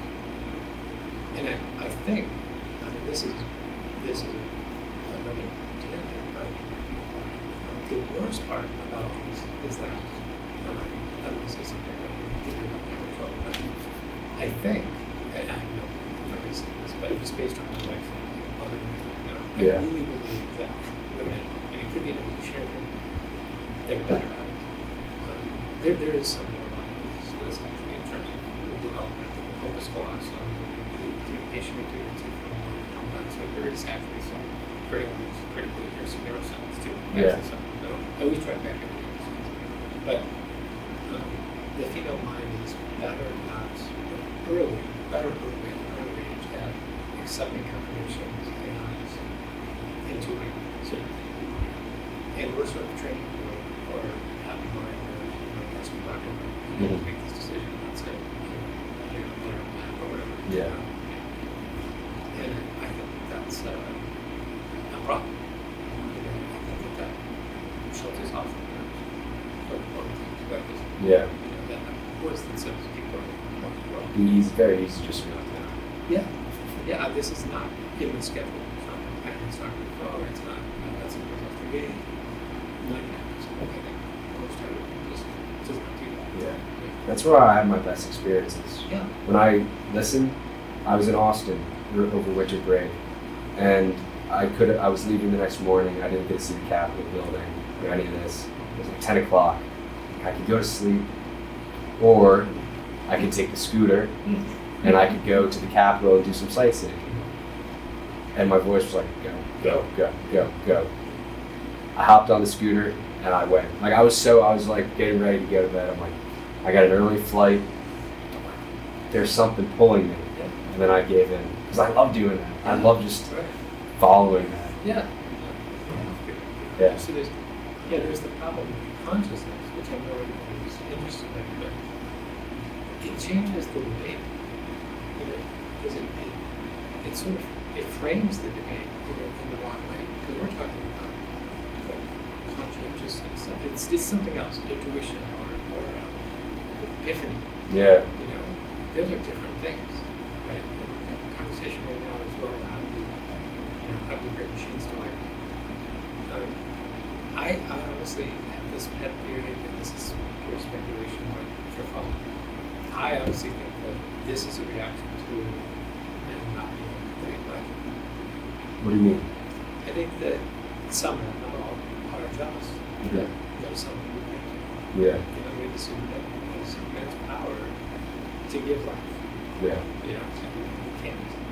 So some people, gods, it's meant to most of them. I don't know why you would want to create artificial life. It's a powerful thing. If you could create life, then you would be like the God, I guess, in some sense, right? It's a powerful idea. And the just got friends. I mean, that's a pretty powerful thing, give life to something, right? That is. We can't experience anything close to that. And I feel like maybe there's some kind of subconscious, it's totally it's something about it seems right. Secular humanist in this period for a long life, for God. So what's going to replace that? The vacuum. Okay, well, God. Yeah. That's, meanwhile, they can create, and Yeah. live life, and right? it is a pretty amazing thing. Yeah. It really is. Yeah, you got to fill people. That's the thing. People want to fill that void Right. of God with anything, Right. and most things don't. I'd say nothing really does. Yeah. But yeah, so the singularity with the we tangent off. I Yeah. like good tangents. Yeah. Yeah. So there's, and this goes back a long way. I'll make it quick. It goes back a long way. Think about what the sacrificing. Whatever it was. People thought they had to sacrifice more. Yeah, I mean in the Old Testament, they would always have to do that kind of stuff. Slaughter. Yeah. But Christ changed that, and now it's something. It's really, it's just my ego. So now I believe I understand the singularity is me. I have to remove my ego if I want Christ to intercede. To show me something I need to see. Give me whatever it is that I need. And that's so before I really try to operate my life on this basis. I try not to do anything before doing this, before moving, if I can, all of my intentions and motivation and myself from the whole thing. Because like thoughts aren't us, right? Right. Yeah. And I know that we cannot say there's no way that I can have a pure intention. There's going to be something that creeps in, some selfishness or whatever, vanity. Yeah. That's just the way it is. But we have this way to prepare meditation requires following that voice, sort of going with the random, is I think related to that. Because it's not necessarily a perception. Always. We may not know. But it's sort of it's almost like it's at times if you were talking about on campus, watching, just you kept walking. And there's something that kept you going. But again, you automatically shifted the voice a little bit to, it wasn't completely me. There's something there. Yeah. No, it was definitely not me. Right. My voice, my ego was saying, where am I going? Where am I going? And then it was just go. Yeah. Whatever the other voice was. I'm lost, don't do this. Yeah. Look it up. Yeah, looking right. Yeah, exactly. And that's exactly what we're doing. So that itself today is all it's, I think, to bring about the sort of spirit of this, because it's been done. The good sacrifice has been made. So the singularity, there's subtle there. That's why it's great. It doesn't have to be a power thing. It's a subtle shift of perspective. It's just the willingness to say, I don't need to listen to what my rational thoughts are saying right now. Yeah. There's something important that's happening, and I need to do that. I need to stop. If someone's hurt, I can't think about insurance claim lawyers, lawsuits, Yeah. right, or whatever the hell it is that people are doing these days. Taking pictures for God's sakes. Yeah. Oh my good Lord. That makes sense. That is just. I'm sorry, it's blood curdling. I still don't even go. It's terrible. Yeah. Some people find that stuff funny too. They watch it online like, how are you doing this? Right. Like, it's not funny watching someone fall down the steps. I had a student who was laughing and seeing somebody left on a bus. And I don't understand that. Yeah. It's a tough time when you're a Christian. Yeah. That's not someone get twisted about that. We're not supposed to make that. That's not. So these so I think it's really and there's a detachment from what you see. The voyeurism has become so profound that it's all just happening out there somewhere else. Mm-hmm. So it was rare, to be honest, rare occurrence, but with student program task, which wasn't reflecting really hard fiction.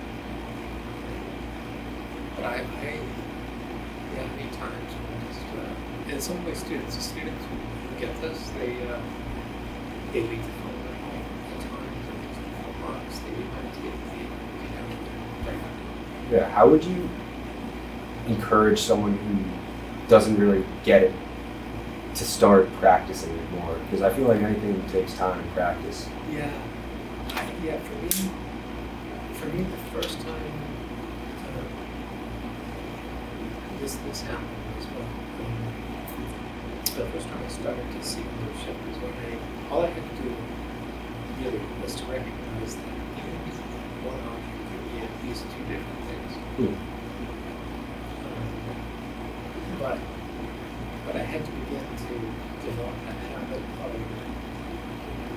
of making myself see it in two different ways before moving on to the next thing. No, that makes a lot of sense, because this is why I'm a big believer in no objects are good or evil, it's how you use them. Yeah. It's like a hammer could be a tool, but it could also smash someone's head in. Right. Yes. Right. Exactly. So, yeah, no, that's exactly right.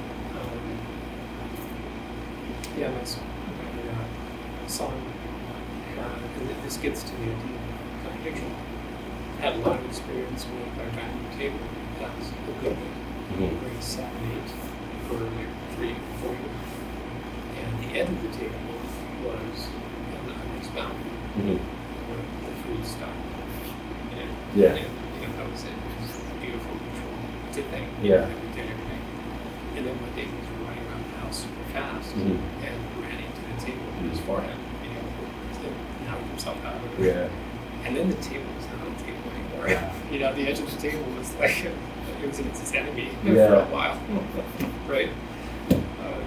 And then, that's entirely true. The edge, it's interesting, the edge of something, the boundary, is both the beginning and the end of it. It's two things. Yeah. And that's what it is. Yeah. And then there had to be a decision made to introduce this combination into the world. Sure. I was just gonna say that reminded me of class when you were like teaching us how to meditate by staring at the corner of the wall, which until it shifted. Until it shifted. Exactly. Right. That's how I practice that quite a bit. This distortion, and that helps me. It creates it takes me outside myself. So it's one like sort of something that I would say support you, but you have to practice it, but it helps me not take it for granted, that my perspective has to be the right one. So it's a dogmatic kind of right. And people are sort of quick to judge, and I feel like that's also the need to reserve judgment. So if you act as a person maybe someone says a different perspective, maybe the person who's coming off of modern way is wasting a hospital with their lives, that kind of thing. Yeah. I have that choice to proceed with and it does take some training right now because of this sense of and it's there. People I think need a pretty healthy dose of this. To try to process how it is. This place we're in, you said the 24% right? It sells. Like It does. That's what it's for. Yeah. If it bleeds, it leads. That was like the first thing I learned in class. Right. You want that. Yeah. Have you seen that quote? I haven't. Oh man, that was It's fantastic movie. You've got it. It's really it's I've heard good things from it. It's good. People like it. Yeah. It just a reminder of the same thing. Yeah. What other ways would you help, because for some people it really seems like it's easy. Like I picked up on this early on, like, oh, other people have different perspectives, and I think it's a lot how you were raised. But how would you start to practice like the wall, looking at the corners, one way to do it? What would be another way to practice being able to see another person's perspective? That's a good question. The other part is the things that have led to more profound experiences were much closer to what you described, where I allowed myself to trust my intuition. And there have been several occasions like that. One, I was teaching in Virginia, and it's in a bit of my house. I know a spot that makes a good choice. It's not a nice place. And I needed to get out of where I was. And I saw this person in a convenience store. And I have no idea why. But I actually walked right up to her and said, I think I need to talk to you. I have no idea why I don't need to talk to you for some reason. And she knew why. She said, oh, I know you have no place that I need to rent, and you probably need it. And that's exactly what Really? that's exactly what I didn't know. I had no idea. Yeah. But it gets so much better. The place that so our parents were into this place by a river in Student House. It didn't even get out of a spot that I was in. I rented it right away, moved in, and just reached equilibrium. I found some peace. And, I finished out a teaching gig. When I moved back to Cleveland, I was talking to my pastor's thesis advisor, and he told me that he docked his boat at that very house. Really? It's from Ohio to Virginia. Yeah. Right outside, there was a river, there was a lot of sail. Mm-hmm. And his boat was apparently docked right outside the camp. This is a guy who I had scouted. Yeah. And before I had gone on this trip, I gave him I remember giving him a hint of sailboat that I really loved. Mm-hmm. I didn't like it. Yeah. Because I really liked it. And I gave it to him. Yeah. And then sort of came full circle, so it was like he was there The whole time. the whole time. Just soul quick. Yeah, it was really wild. That is stuff like that. I just you just can't. It's unbelievable. Yeah. It's unbelievable. Yeah. There was the north. Yeah. This is really Yeah. he had really deep world philosopher. Yeah. And our best explanation is really this quantum connectedness. Mhm. The collective consciousness. Yeah. General. Sensing me. And on seeing. The interesting thing is that can happen to most people today. So it's almost as if it takes on a different. That's where the probability part breaks down for me. There's a couple of tests that I know. One is, okay, this is a nice coincidence about this person. Absolutely no reason to talk to her, nothing on it, making a good start. And yet weak sheep, there's an unspoken. Okay, maybe that's like one that we want to know. Or maybe I was reading some cues to be skeptical. Maybe I was reading something, subconsciously. But there's no way that from Virginia to Ohio, that this significant person to me, right? Yeah. That his boat would be docked right by the house that Yeah. That there's no way that can happen. It's just too ridiculous. There's no way. Right. Yeah. Right. It's So like- that brought me home. Yeah. It's impossible. There's no really explanation is. for that. No. And anyone who wants to try to put probability at it, you can't. You can't say this is a coincidence. It sounds absurd. Doesn't it? Some people are just very stuck to their beliefs and just block out anything. Yeah. I was listening to this guy on a podcast, and he was talking about like our mind's immune systems. Like he's working, that's his work right now. He says our bodies have an immune system to fight off against infections and viruses, and our minds do too. Just like when you hear an idea, you ask, okay, where is this coming from? Where's the source? But if you have a very firm belief in something, saying like you're an atheist and you don't believe in God, anything that comes your way, it's just no, it's your defense mechanism coming and attacking the idea. Yeah. And it makes a lot of sense to think of our minds in that way. But a lot of people are very confident or think they're confident in coincidences. And Yeah. that's it. Meaningless. Yeah, meaningless. Statistical coincidences. But the way I separate some of these events is that they're so layered. Mm. And they're layered with things that are just beyond calculation.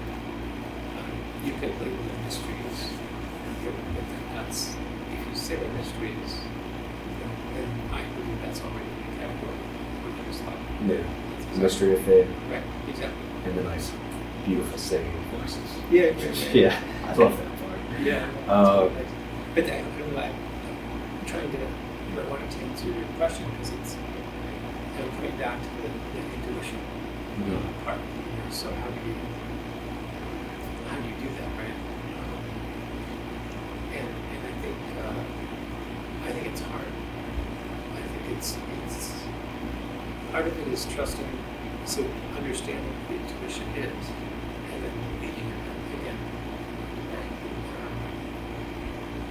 against rational thought and rational guidance, and the rationalism. And sometimes the less rational, the more, maybe always, the more significant, especially if there's something that's an unspoken thing. Let's say, yeah, there's something there. Yeah. How would you know what? Because there are good voices. I know. Yes. Yeah, but there's also the bad. Right. That's. Oh yeah. Because it's very hard to discern. Because I remember this story my priest was telling me. The lady, I think she was a saint or something. She was praying and she saw Jesus, and she was like, he was hyping her up, making her feel good. She's like, this seems a little weird. Like, show me your scars. And then he disappeared because it was not Jesus. Right. So that's such a good question because it's they're so close, right? Yeah. And, I think there's a couple of things. Well, one, in this case, I was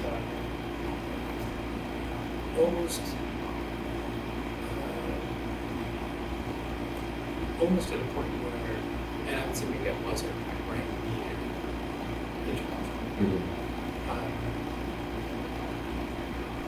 And seeking. So those two, there were a few conditions. Those are a couple, right? And that's rare. So it's its own kind of sacrifice. Right? I was acknowledging that I didn't have anything to solve this problem, and I was getting it go right. Work for anything that helped.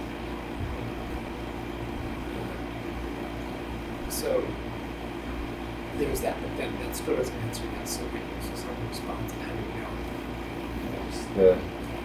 The wolf likes to disguise himself as a sheep. Right. Yes.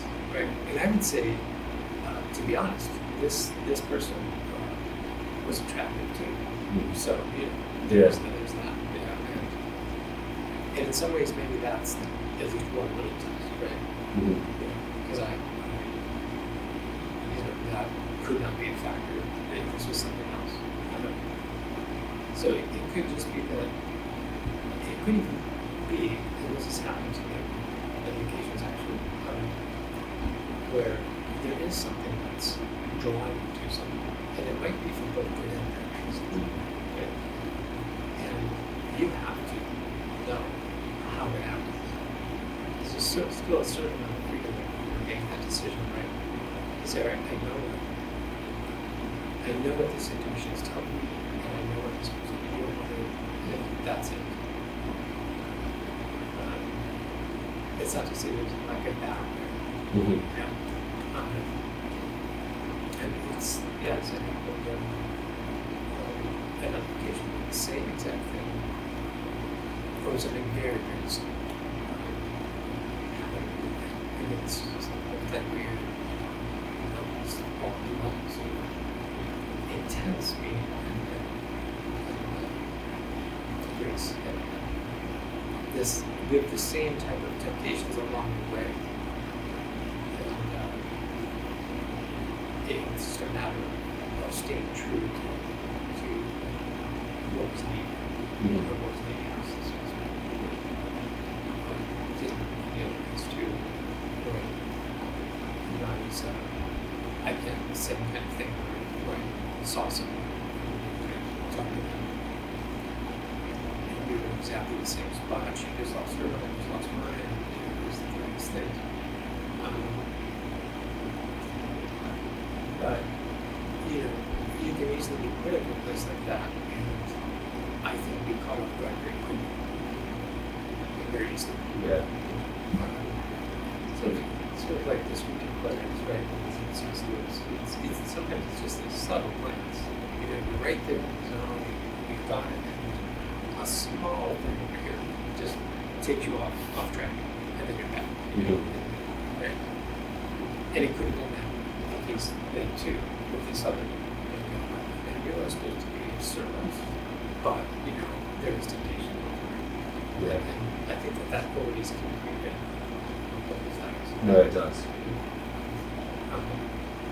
So, I think once you know, Mm-hmm. right? And then Sure. then it's no matter what happens, you've got to do that. Exactly. That thing. Yeah. So it was helping this person, helping her with her. I had finished going through everything. My mother's estate and my post office. Mm-hmm. I was with tax man job. We did a lot of good things following. Yeah, I feel like that's another way, when good things follow. It's like, oh, okay, I guess I did that right. Right. Exactly. I was thankful with that, right? Mhm. Just nothing.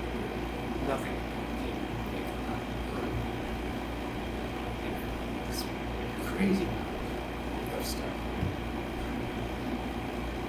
I don't know if you speak to it or if it's boring. If you would like to. It's a boring stuff, but it's, I don't know, I still think it's been a while. But Yeah, what happened? So she had lost her mind. I talked to her. She was setting up a mother was a photographer for taking pictures of shadows, shadows in different parts of the world. She had that role. She was going to set them up and film. So in any event, all came out. I thought it was just to give something back. We've been attending the temple. Yeah. And at the back of the temple, which is all glass, and behind it were nothing but birch trees. And I just remember we were being birch tree in our house. So really enjoyed this great, this one of these birch trees anyway. So was offered her and it was shadows. That's what you can look for.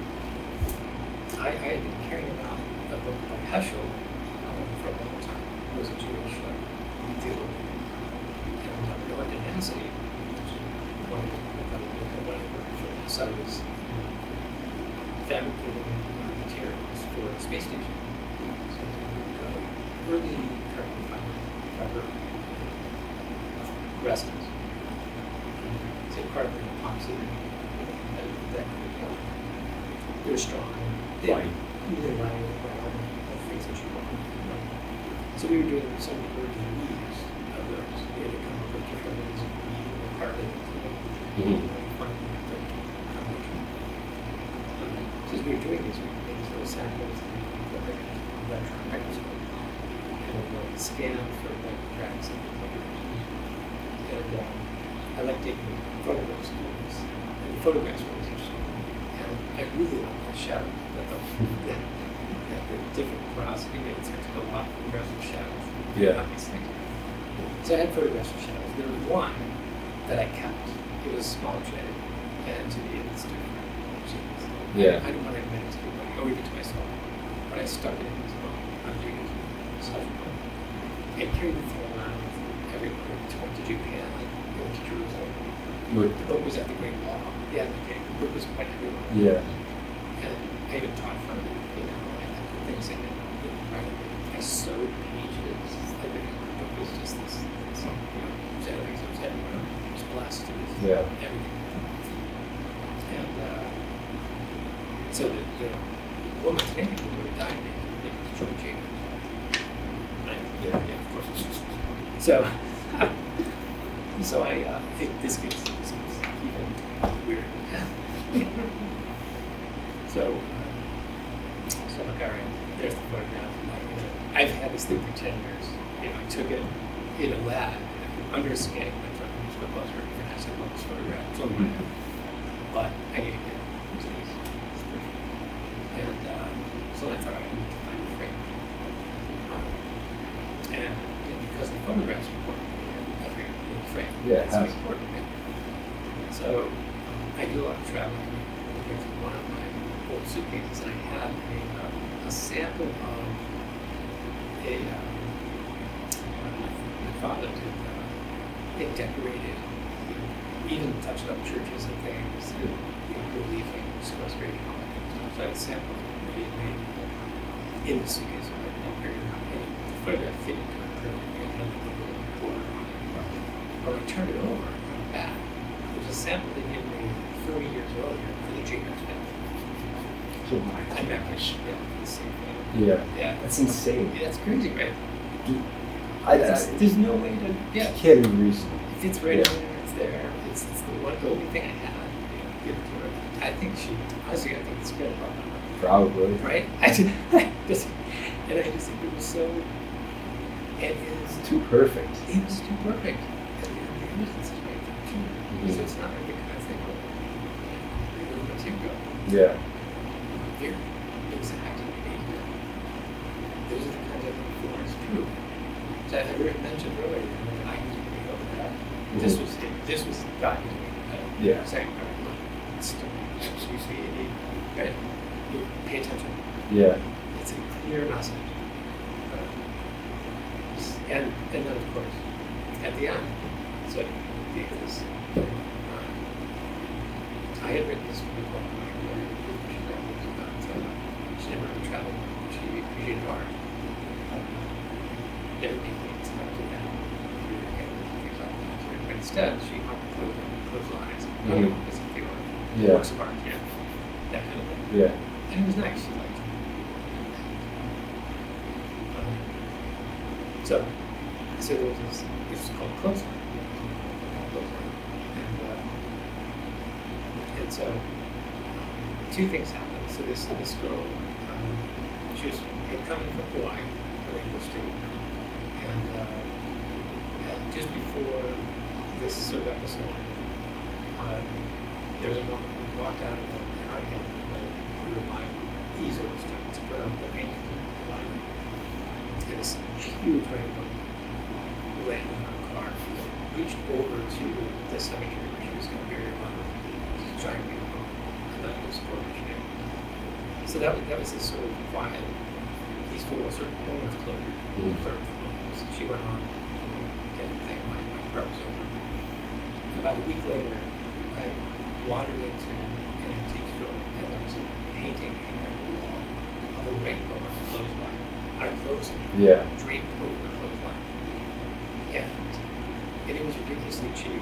The people, the owner, were art historians, and it was clearly signed. It was a really well-known artist. It was worth a lot of money. It was sold for like $20, whatever. So they had computers, so they could have looked it up. The rainbow hand.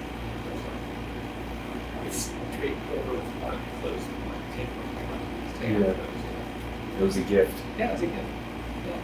I hope you still have that. It's like one of the most important things. Yeah. In my collection. I collect art. It's right there front and center.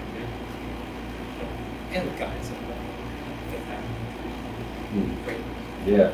It's just these types of things that even for evil arguments, we don't know the whole picture of it.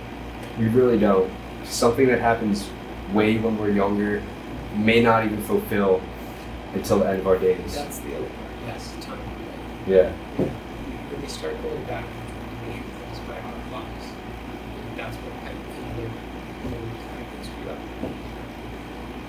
It might not be us. Yeah, and you're right, it might not be satisfied, but at least something satisfied, might be smart, whatever. And how could I be so arrogant and still think that it's my work that's the measure of God. Yeah. You know, right? You know, it's kind of neat. Yeah.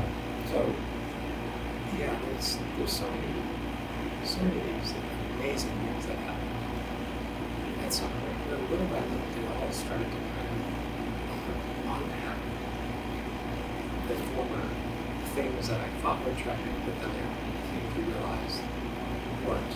Mm-hmm. You know, my abilities was really amazing. It appears was they were, and I don't mean that. I still have a scientist to me that was a true. You know, so it wasn't like a sort of touchy feely kind of look. Yeah. It was like, oh wait a minute, I just found this photograph, and this is exactly like there's evidence. There's I proof. needed evidence. I needed proof. You know. So all of those things start to happen once I shifted my perspective. You know, and I started to work and follow intuition over. And the other thing is just service, like step behind just helping a random person. Yeah, I mean, that's what Jesus is all about. Yeah. And it took me so long to get to that point where I just said, I'm going to help somebody who I don't know. And the most important thing at the time, this is what made me so hesitant that I have a very clear reason for wanting to do this today. The other thing is you're really not supposed to ever tell anyone. And the highest goal is to do good enough. Yeah, talk about it. Yeah. And the only reason I mentioned it was because I didn't seek to do it. Yeah. I wasn't seeking. You weren't looking around No. to say, hey, I'm going to go tell everyone I did this. Yeah. There's something about that. It's just, for this, it just helps so many people. I don't know who listens. My whole thing is like, I don't really care who listens. It's just whoever needs to hear it will hear it. Right. And that's how I go by. But yeah, I'm glad you shared. I like it. Thank you. But it reminds me of if Christ came on our earth, and now there's all this talk about life on other earths, I guess they're not earths, planets. Would he be there too? Like, would God send down a son of God to these other planets to be their salvation also? Yeah, I don't think so. I think we would need to. Mm-hmm. So, okay. Yeah. So it's based by case by case. I think so. I think that was God gets to see at different ways at different times. And I think we really needed it. You know, things were pretty bad. Yeah. It's such a simple message too that it's really powerful. I mean, it's basically just like an eye for an eye.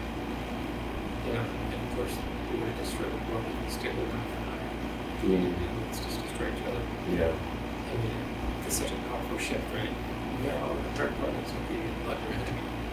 That's the tough thing, right? Or just any random thing, right? And that's something I teach Christians sometimes. In this day and age, it's hard. Yes. Yeah, Yeah, they just beat me up. I'm not going to stand here and take it. Screw that, right? Yeah. Right. So it's, yeah, How do we bring that love forward, though? right. Because that's what I think the goal is. It is. It has to be. Yeah. And even if it's not, I feel like it's better that way. Right. I mean, it's just about the life. Yeah. Right? You have to do that. Yeah. So either way, it's just the answer. Right. But it's so hard.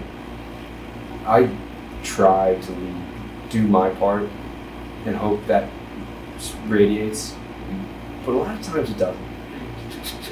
So I don't know what we can do on personal levels to make change, Right. or at least to get the ball rolling in the right direction. Yeah. Right. Yeah, that makes a lot of sense. I think that, well, if someone's cynical, and most people are, I think I might feel like I have more responsibility to try to,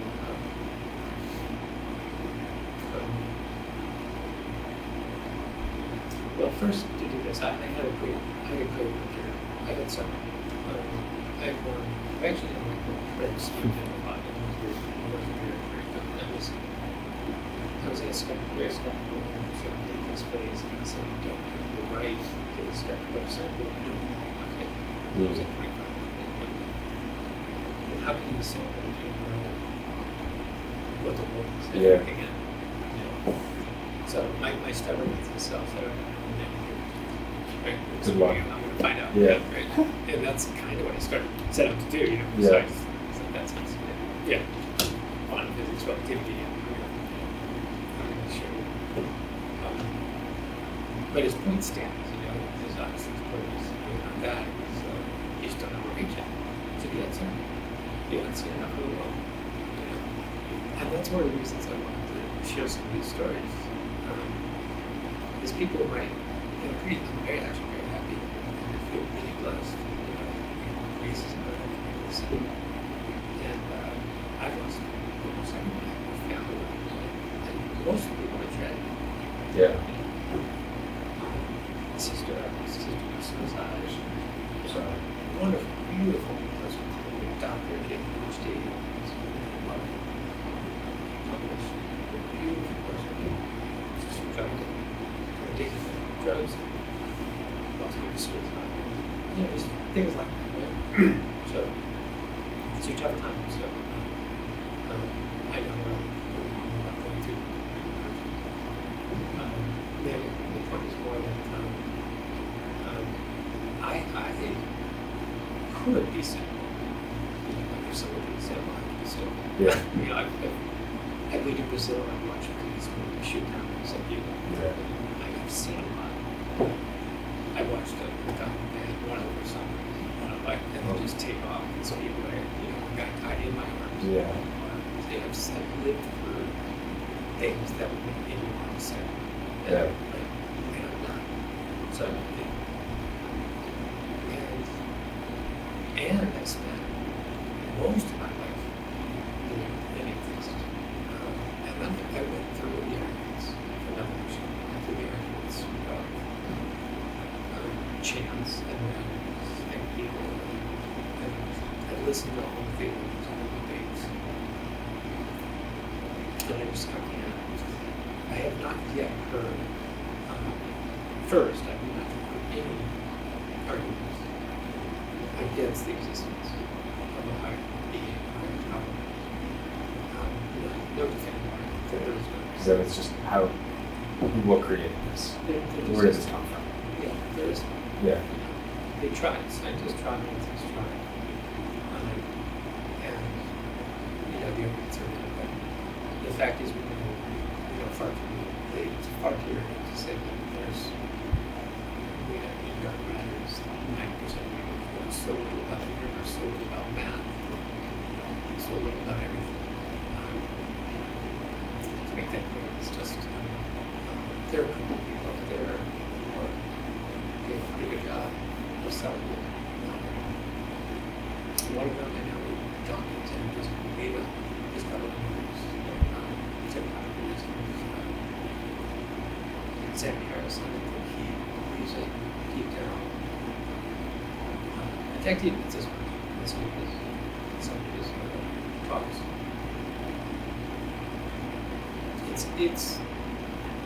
It's difficult to come across someone who truly believes that there is nothing.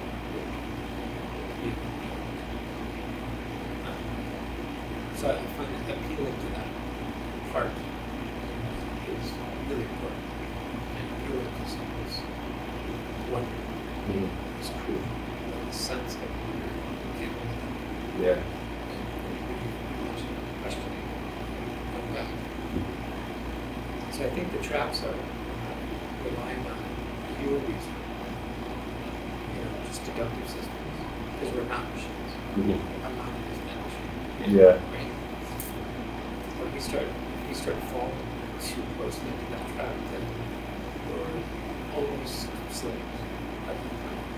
We're treating ourselves like machines that we use. And that's something that some philosophers have referred to as the sort of frog and hot type of thing, where it's real slow and you don't have to sit until it's too late. So I think it's incumbent on people who are actually not in the pots to be, kind of simply trying to say, look, you are better than the machine. Machines get more faster. That's all. Yeah. And they're just information. We're also knowledge base. So, we have beliefs. And there is no computer. This is an interesting thing. For some reason, tech companies seem to be, they're just slipping this by. But they claim to have their own system technology these things, like computers and technology. They can't. You have to hold a belief. And the belief has to be falsified and justified. You have to be able to struggle with that belief and change your mind about it. Yeah. So you be able to know something. You can be They just have the information. and some information. That's it. We know things and we act on them in a good way, but we don't expect it. But that's at least in a very simple scheme. That's 3 levels. But many people are just reducing themselves to the lowest possible level. There's someone that says there's probably more just loss of respect for self. So most people don't. Half the time it's just sitting around. Taking what is given to them. Right. Just that's so I mean, it's a topic. Reading the book on Basic Discipleship. There's cheap grace. This where English teacher is amazing. He writes about philosophy, cheap grace and costly grace. Costly grace is going at to tell the person who go without education. And that's been you can't have expectation. That's the priority of the that's I think the reason the government this very supplements space. It's just the up here.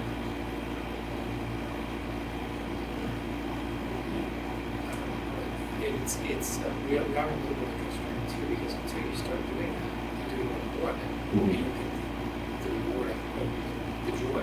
Yeah. Of this thing. I mean, it's you're not. I feel like they gotta act themselves because you can't convince anyone to do anything. Like even if someone's obese, it's like, oh, try to eat healthy, like I'll do all this, but at a certain point, no one's gonna change until they want to change. And this is another thing. I don't know, because there is no evidence for me to say that like we live multiple lives, and I know for a Christian standpoint, it's no. But there's something in me. It's just it feels like if our soul is a real thing, and in a what's it called, unbreakable form of energy, then it would kind of make sense that it could go into different things and power it or give it life. And I don't want to say it, I haven't looked into it enough to say for certain for anything, but it just gives me a feeling that it feels like some people have been here a while and understand more from like a deeper level. If that makes sense. And I mean, we can think of an analog like someone like Mozart was born playing piano. It's like it was like his life as a piano at the wrong time. Yeah. You know, right? When he was older, whatever. He was already old. Relative to the piano. You know, you're absolutely right. Heschel, as I mentioned earlier, he was in the 60s and 70s. He was third generation, so Rabbi apparently at age 4 he was reciting Torah on a coffee table to adults, you know. Right, so it's one of these people who inherit something, right? I think that's true. I don't think there has to be you don't have to go to reincarnation for Buddhism. We already believe that saints can receive a path.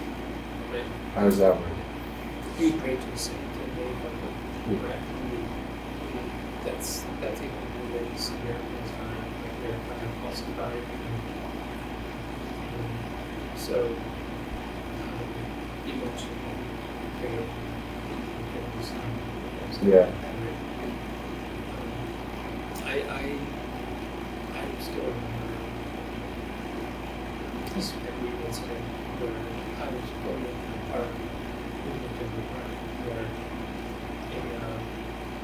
a person named John, he was caught, he was beyond.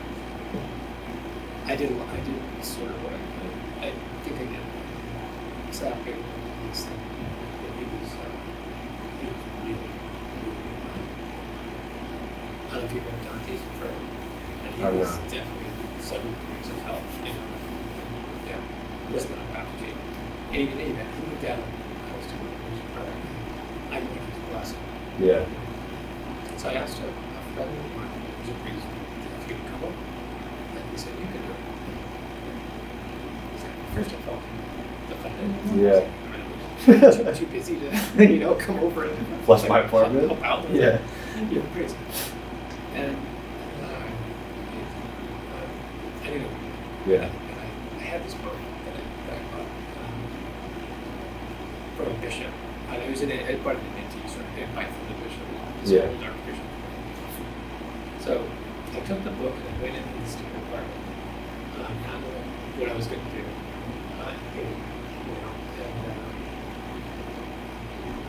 And then I just opened it to, I opened to a page, and the page was on lay baptism. Apparently it's Baptist, so I didn't know. I didn't know that. Yeah, right. Yeah. So, but I again, so directed, I went right in. I don't know. That was a dark thing that everyone through is right. Mm-hmm. And it was amazing. This is an amazing experience. Hallelujah. And you mentioned earlier, psychedelics, LSD, whatever. After I did that, I didn't rest long, but for about 30 minutes, I was just really in and out. Yeah. I mean, it was crazy. I remember going outside.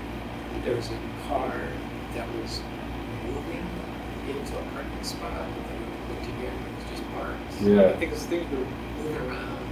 It was really peaceful too. Mm. I was very much at peace, and everything was really very tranquil. It was just beautiful.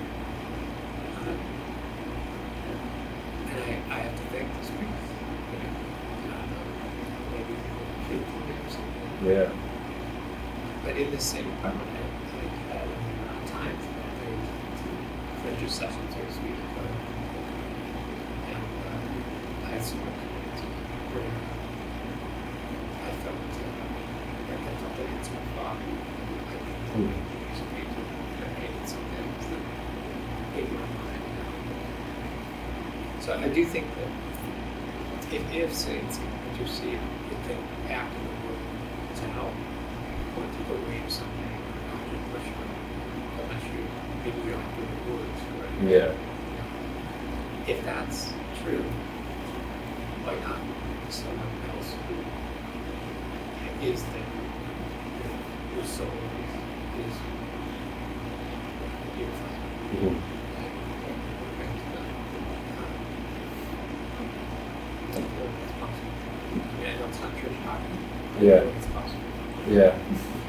Yeah, that makes sense. So, for your interest in the natural world, is that kind of what drove you to start working on mimicking Yeah.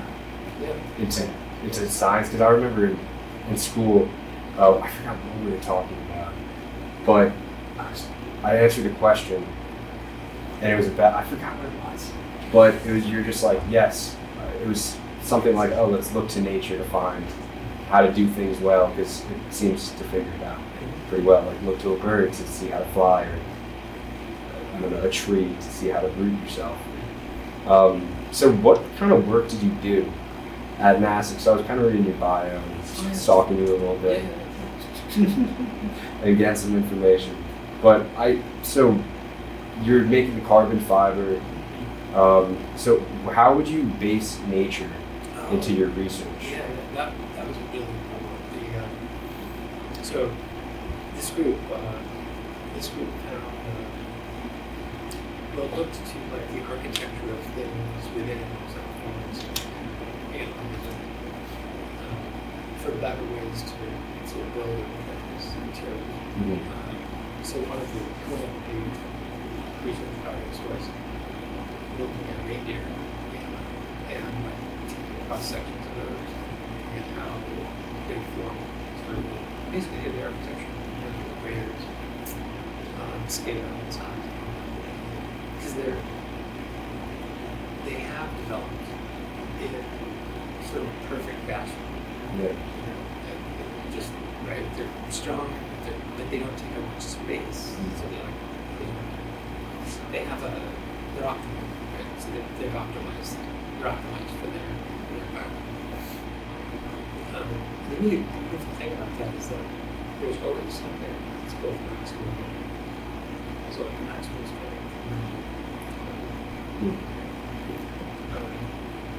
Which just sort of setting aside the religious sort of conversation,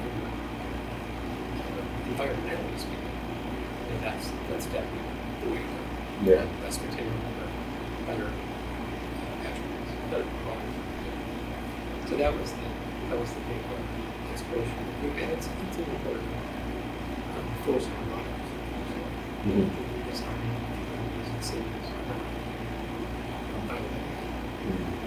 So you can do more with less, it turns out, if you get the geometry right, which is this really weird, completely complicated, pronounceable thing. And the tip of a butterfly is mostly in space, but it does exactly what it's supposed to do. It's super strong, and it takes light and turns it into iridescent color you see on the back of the butterfly. Gives it purple. Yeah. So it makes it attractive for mating there, and also gives it camouflage, and it's pretty strong, and yet there's almost nothing there. Yeah. It's just this simple geometry. And I love that. And the geometry, some scientists are, this is not something that I did out of that. More recently, I found that the simple combination of weight, actually just weight, something perfect, make, and the thinner the better. Mm-hmm. So again, you always think like, oh, it's strong. Yeah. The thinner the better. If you make it too thick, it snaps. Mm-hmm. You make it really thin, and it becomes well energetic, but I think they sort of tested this material, and you can see a demonstration on it. There's this perfect thickness, it's pretty thin. It'll sort of creep away and smash it, make it a little thicker, it explodes. Mm-hmm. Right? So it's hit this equilibrium, this perfect spot. And that's the place that I'm talking about from really the hyperbolic and the spherical that we've done. That's Yeah. that It just reminds me, everything is perfectly balanced in nature. Right. And I see this like when you have I think David Goliath. There's a big guy, but he's slow, and then you got the little guy, and he's got other attributes like the min and max, and right. That's true. yeah. And it's just so interesting because nature has a way of sorting itself out. So we throw all this shit, pretty much, into the world, and I'm thinking of the coral reefs. Like we killed them, and now they're using this. I don't know what they're doing, but they're fighting back, and they're all lit up in these beautiful neon colors now. And it's just trying to get back to that equilibrium, that balance. I think that's so. It really is beautiful. It just that in between state, like in a Venn diagram, that's just that middle spot. that's where we need to go. Too much. I mean, that's Aristotle's meaning between. It is. Yeah. The goal. Yeah. That's. I feel that we need to keep looking at that, looking at the balance. I agree. And if you think about political jargon and legal jargon, and none of that right now is there. None of it speaks to wisdom whatsoever. All of it is we have to go through the unit. Right? And the interesting thing about the golden mean, if we want to understand it as in terms of architecture, the golden ratio is a mean. It's folded in on itself. So it gets repeated at every scale.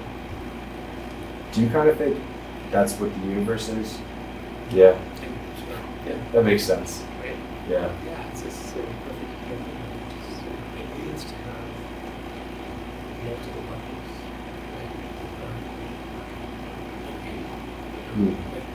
But yeah, right now, the rhetoric. So yeah, programming is fantastic because it's dialogue, it's questioning,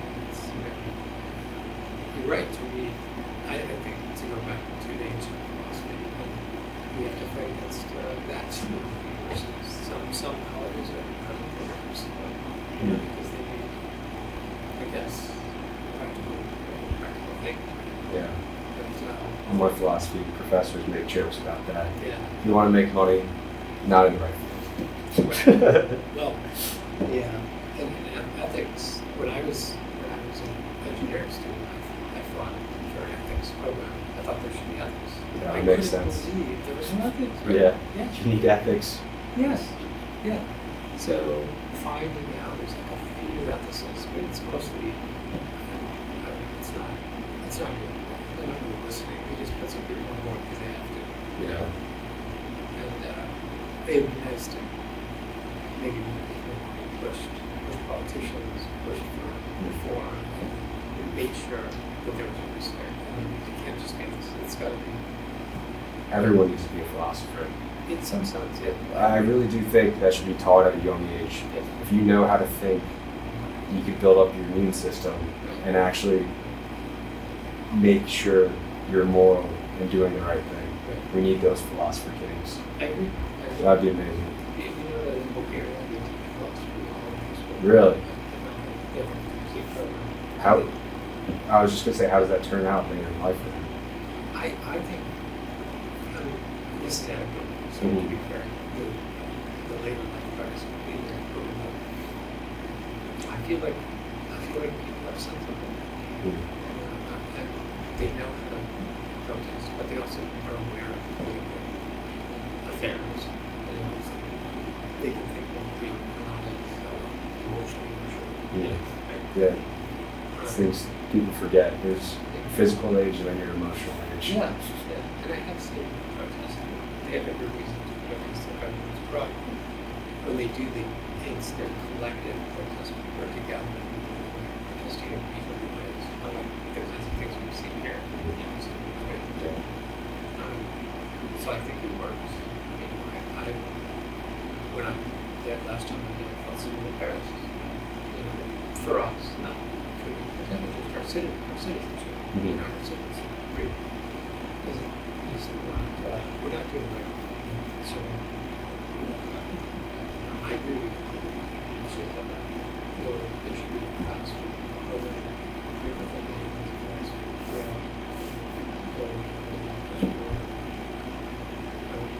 and so just on how to be a citizen, a good citizen.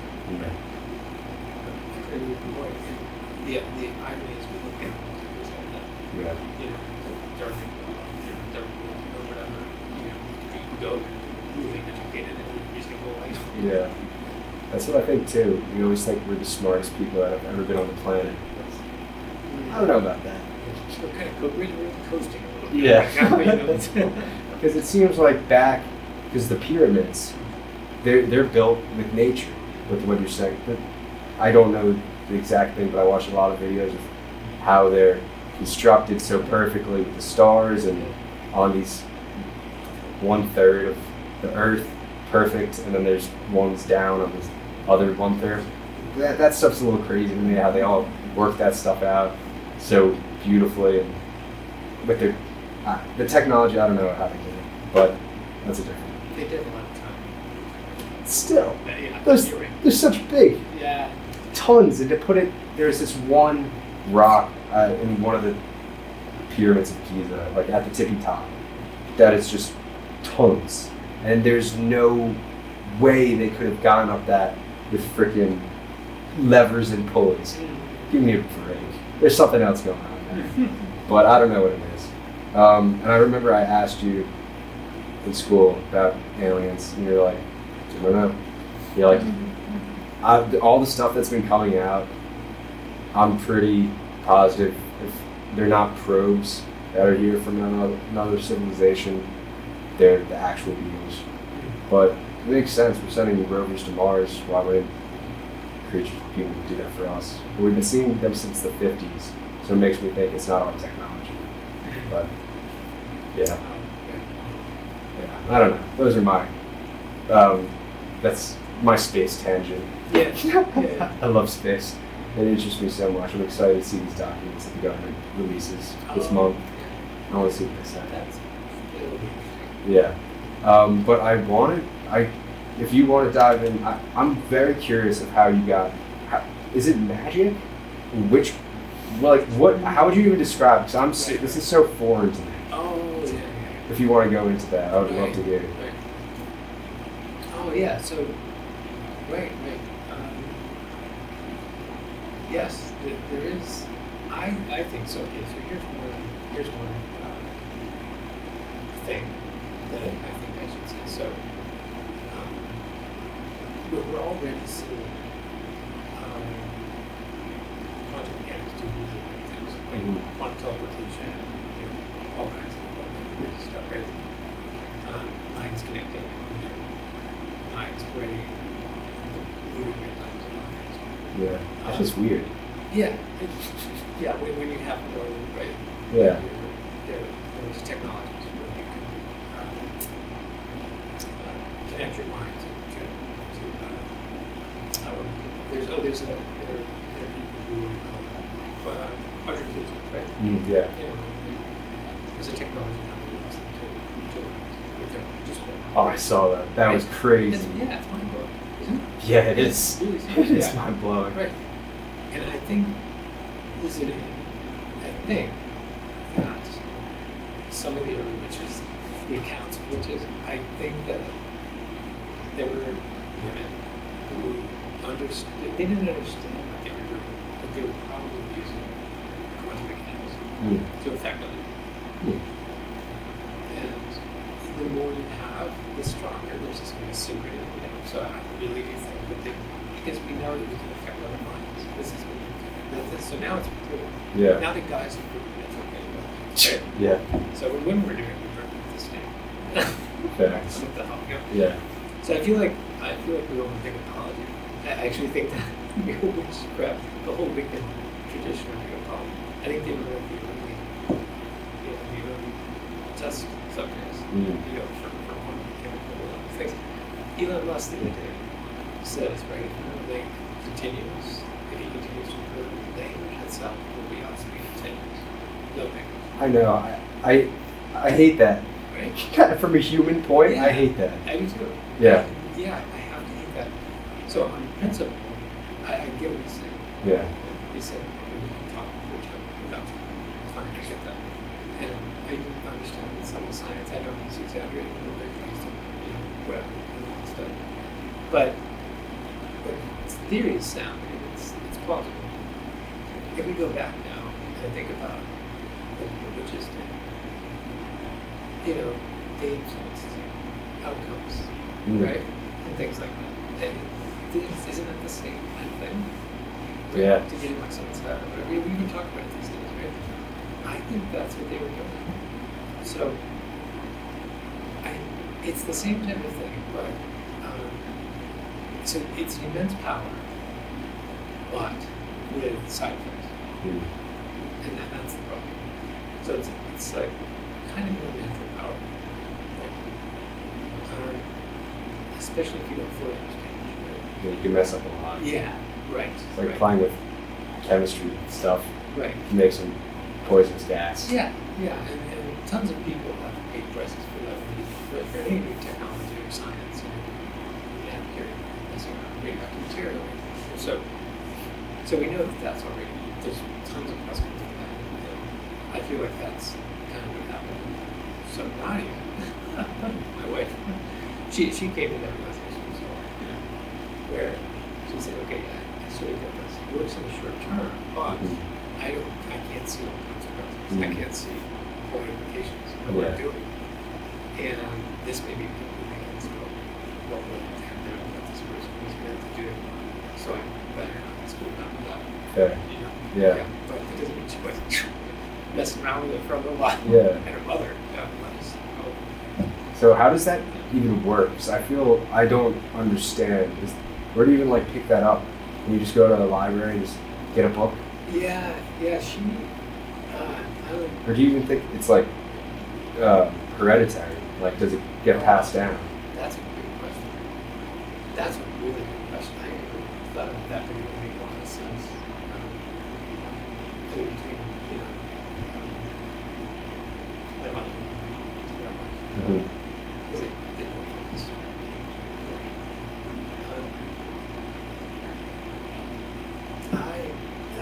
Hereditary part, I'm not sure, maybe. Part of me wants to say maybe. Yeah. So I feel like, what's his name? Winston Churchill, like his father was a great speaker, and it gets passed down. And I feel like a trait like that would also kind of get passed down. Yeah, I feel like that's true. Part of me wants to say that's which is true. That you have a more natural ability. Yeah. Right? It's just easier. Mm-hmm. Right, now it makes a lot of sense to me. Yeah, you're right. And then, obviously, we're with practice. Mm-hmm. Yeah, you can hone your skills. Right. In my mother-in-law's case, I don't think she has to try. She's just doing it. Yeah. If she doesn't want something to happen, it's happening. Really? It's bizarre, yeah. It's really messed up. So like what kind of things can be done with that? What if, like, good things? Oh, yeah. How would which use that skill? Yeah, and again, I don't think that it's, I don't think that it can ever be good Okay. because the effects, like I said, that you can influence someone and maybe for a few weeks or a year but then it's not like authentically theirs. Right? So you're sort of co-opting. Yeah. Or just, through force of mind, changing someone's intended route. Yeah. So I don't, I think it's in the issues. Yeah. Yeah, it does seem like that. Could you use it on like your dog? Be like, hey, like, come back, like, fetch, sit. That's a really good question. We have a border collie now who's just out of control. Yeah. So actually, I'm going to find out. That's perfect. I'll take it home and see if you can like pull some of the tools, dust them off. Yeah. See if we can get it. Maybe sit. Yeah, he will not stop looking at them. So, Oh my gosh. He's like, Yeah, oh, that's adorable. I love dogs. They're so cute. he's great. Yeah. He's really good. And he can't help himself. Yeah. No. He's just so excited to see us. He's Yeah. just like, he's not biting. He's Just quiet. He's quiet. So, right? For animals, that's, my dog Lucy kind of showed me that just that pure love. No matter what, I'll love you. Right. And that's taught me a lot from her. And I don't know because I don't understand how other animals work, like the bat. But the dog, it seems like it remembers.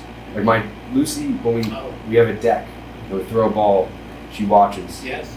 And then she sees where it goes, and then she sprints around. Oh, yeah. So I used to think like animals just would live in the present, like whatever their appetitive motivations would be, that's what they would follow. But it seems like dogs remember veterans or like people that served for years. They've been gone, and when they come back, they remember. So, it feels like different animals have different levels of consciousness, or what would you call it? Like, because I don't know if they're not. Yeah, it would be consciousness per se. That would just be long-term memory storage versus short-term memory storage. Okay. And there's places in brain that are stored long-term memories. So that would be, to be fair, I would indicate brains or anatomy, but I would think that their long-term storage capabilities would be better. Fair. Yeah. Because I look at monkeys, like, and they show morality, which is the weird thing to me. Yeah, right. Because if you think a lot of thinkers were just like humans, we're the best, whatever, we're the only ones that can be moral. Then you look at apes and primates. There's this one really interesting one study that I found. I forgot what kind of animal, which kind of ape it was, but it was in 2 cages. One was getting, I think it was a cucumber, and the other one was getting a grape, and they like grapes more, I guess. So the cucumber ate at first, he took it, and the grape got it. The one looked, why are you getting this? And then he got another cucumber, he was like, no, and he kept getting a grape, and then at one point, the monkey would stop getting the cucumber, and the other monkey would not eat the grape until the other monkey got a grape too. Oh, wow. So it just, That's amazing. it's crazy. And then the other one where, like, when a chimpanzee loses a fight, a baby, like a younger one, comes and consoles the loser. Like, it's very human. Yeah. And I don't know where the separation is. And I don't know if they're going to keep evolving to a point, because now they're using like stone tools and stuff. Yeah. Do you see that with the spear? Like, Right. it seems, I don't know if it has to do with, because we're pretty close related, like way back before we separated. Right. I mean, they have more diversity than us, like in their genes or whatever. But do you think other animals are going to be able to get to a point where we are, of at least being able to think in ration and reason? Well, yeah. There's a bunch of questions. So Yeah. to reason, to some extent, why? Because deductive reasoning is not too tough. If I do this, then I'll get this. That's simple cost-effective issue, that becomes a long chain of reasoning. So you can be able to store a whole more. Essentially, you have got a very large frontal cortex. So that part of ignorance, that our ability to carry forward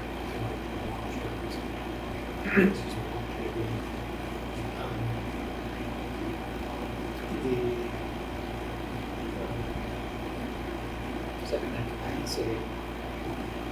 The one thing that I don't know is missing. I don't know what sort of accident or gene, if we were to get hypothetically online evolutionary, there would have to be some kind of genetic accident. Right? Yeah, it's why us. Really why us, right? That caused the frontal cortex to grow so much bigger so that we can maintain chains of reasoning and do more. So we have to identify that, but that can be, it's not just the gene, unfortunately, it's also the gene in its environment that generates the conditions for evolution to take place. That can be, if we can identify that gene, we can try to reproduce that. That's the execution I'm referring to. Which would be really interesting.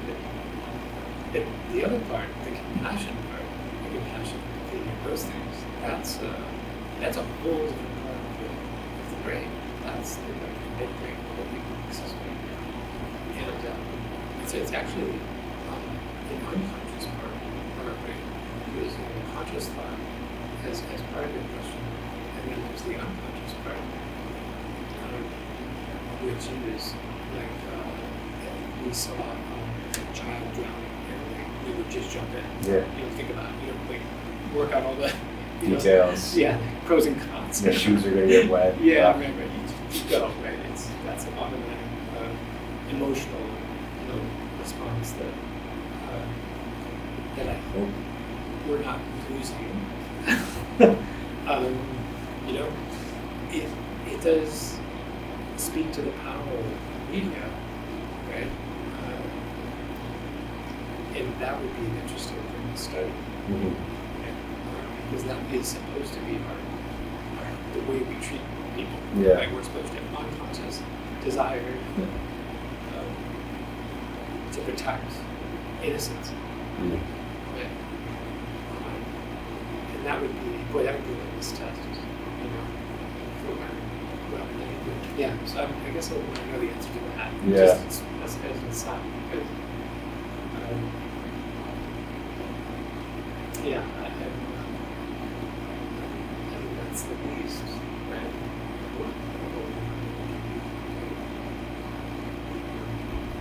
It really just makes me, I wonder, what makes us different? Like, I'm sorry, there was that whole part. Immanuel Kant believed that sort of unconscious act was more apparent, that we were more apparent. And then we knew what was going on, we knew what happened, and that was a common example. We could see it in action. And it was not part of the deductive system, it was something else. And that we knew we were all good, but we could still choose to act otherwise. yeah. And in some sense, the horrible truth here is that might be the thing that makes us different. Right? That the Jews can't make that truth. We can't. Yeah. Which is awful. But, That is, right? yeah, but it is true. It is. We fall from grace. Yeah. There is a thing, and we can't choose to be far more conscious, right, than everything. Yeah. We know. Yeah. We can't be very cruel, terrible. Far greater. Yeah, that is true. And we talked about this in my moral philosophy class, that we can experience higher, I forgot the exact word for it, like higher goods. Yes. Like reading philosophy or listening to music. Yes. That's the transcendence. Yeah. That's exactly it. Okay. So we can experience transcendent moments while animals cannot. Right. I like that. Okay. So, okay. I like that. Nice. Finally, I've been searching for so long. Okay. So that brings another, when you're talking about thought and how different parts of the brain correlate with different things. Yeah. So I don't know what you think about where thought comes from. Like, because it does, like, epiphanies, they're so random. And things that come to your head, you're like, why, where did this just arise from? Right. Yeah, the prevailing rule of thought is that you take in some stimulus by whatever means, and see that moves up through the lower organ in the brain, and then there's turns into signals, just like you like an information processor, this electronic that are coding with the stimulus. And then that gets translated into experience, or whatever it is. But I think that's true for some things. It's certainly true for some everyday things. Yeah, like I see a cow, makes me think, food. Yeah, it's an association all the time, and it's there. It's for what it is, that's I would say we more or less have something like a common understanding. But the other things we talked about, which go in airtime fuel, not really nutrition. I don't want to say that's deep because that's not quite it, but intuition in these transcendent experiences. I don't believe those can't be reduced to just a track. Yeah. And there's an interesting reason. You know that electrons are spread out. Yeah. Probably clouds.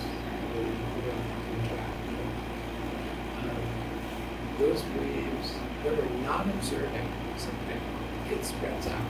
And it goes probabilistic. Yeah, I don't get this. This Right. is so crazy. It is. Yeah, that is actually. And then when we observe it, right, the wave collapses. Yeah. And it comes into being, right, it exists. Which is, yeah, it's a kind of crazy thing, but it's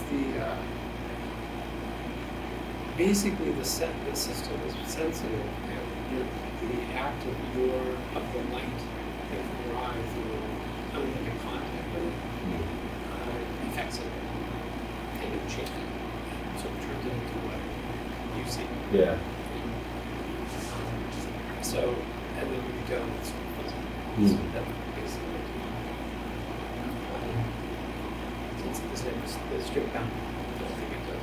Does it okay, so it doesn't have a balance. So I saw somewhere comparing the electron to think of it like the waves you're talking about. Yeah. So when we're not looking at it, would it be more of like more vibrating? Yes. And then when we look, it like kind of flattens it out and makes it more Yeah, that's a good way. interesting. The smaller, this is really interesting to me because my friend Kyle brought it up that I talked to last time, because he thinks the same way you do with the universe, how it's different just levels, like kind of Horton Hears It type of thing. Was it? Were we talking about it in high school? I don't know if you remember. Like a kaleidoscope, is that what they're called? Yeah. When you look in and you like blend them, is that kind of how you see? I don't know if that's right. I don't think a kaleidoscope is quite right, but I know what you mean in terms of the pieces coming together. Yeah. Fitting and forming. Or maybe, yeah, but there's videos of like when you look into a shape and then another shape comes out and as you keep going. I forgot what that's the That's a fractal. fractal. Yeah. Yes, not kaleidoscope. Right.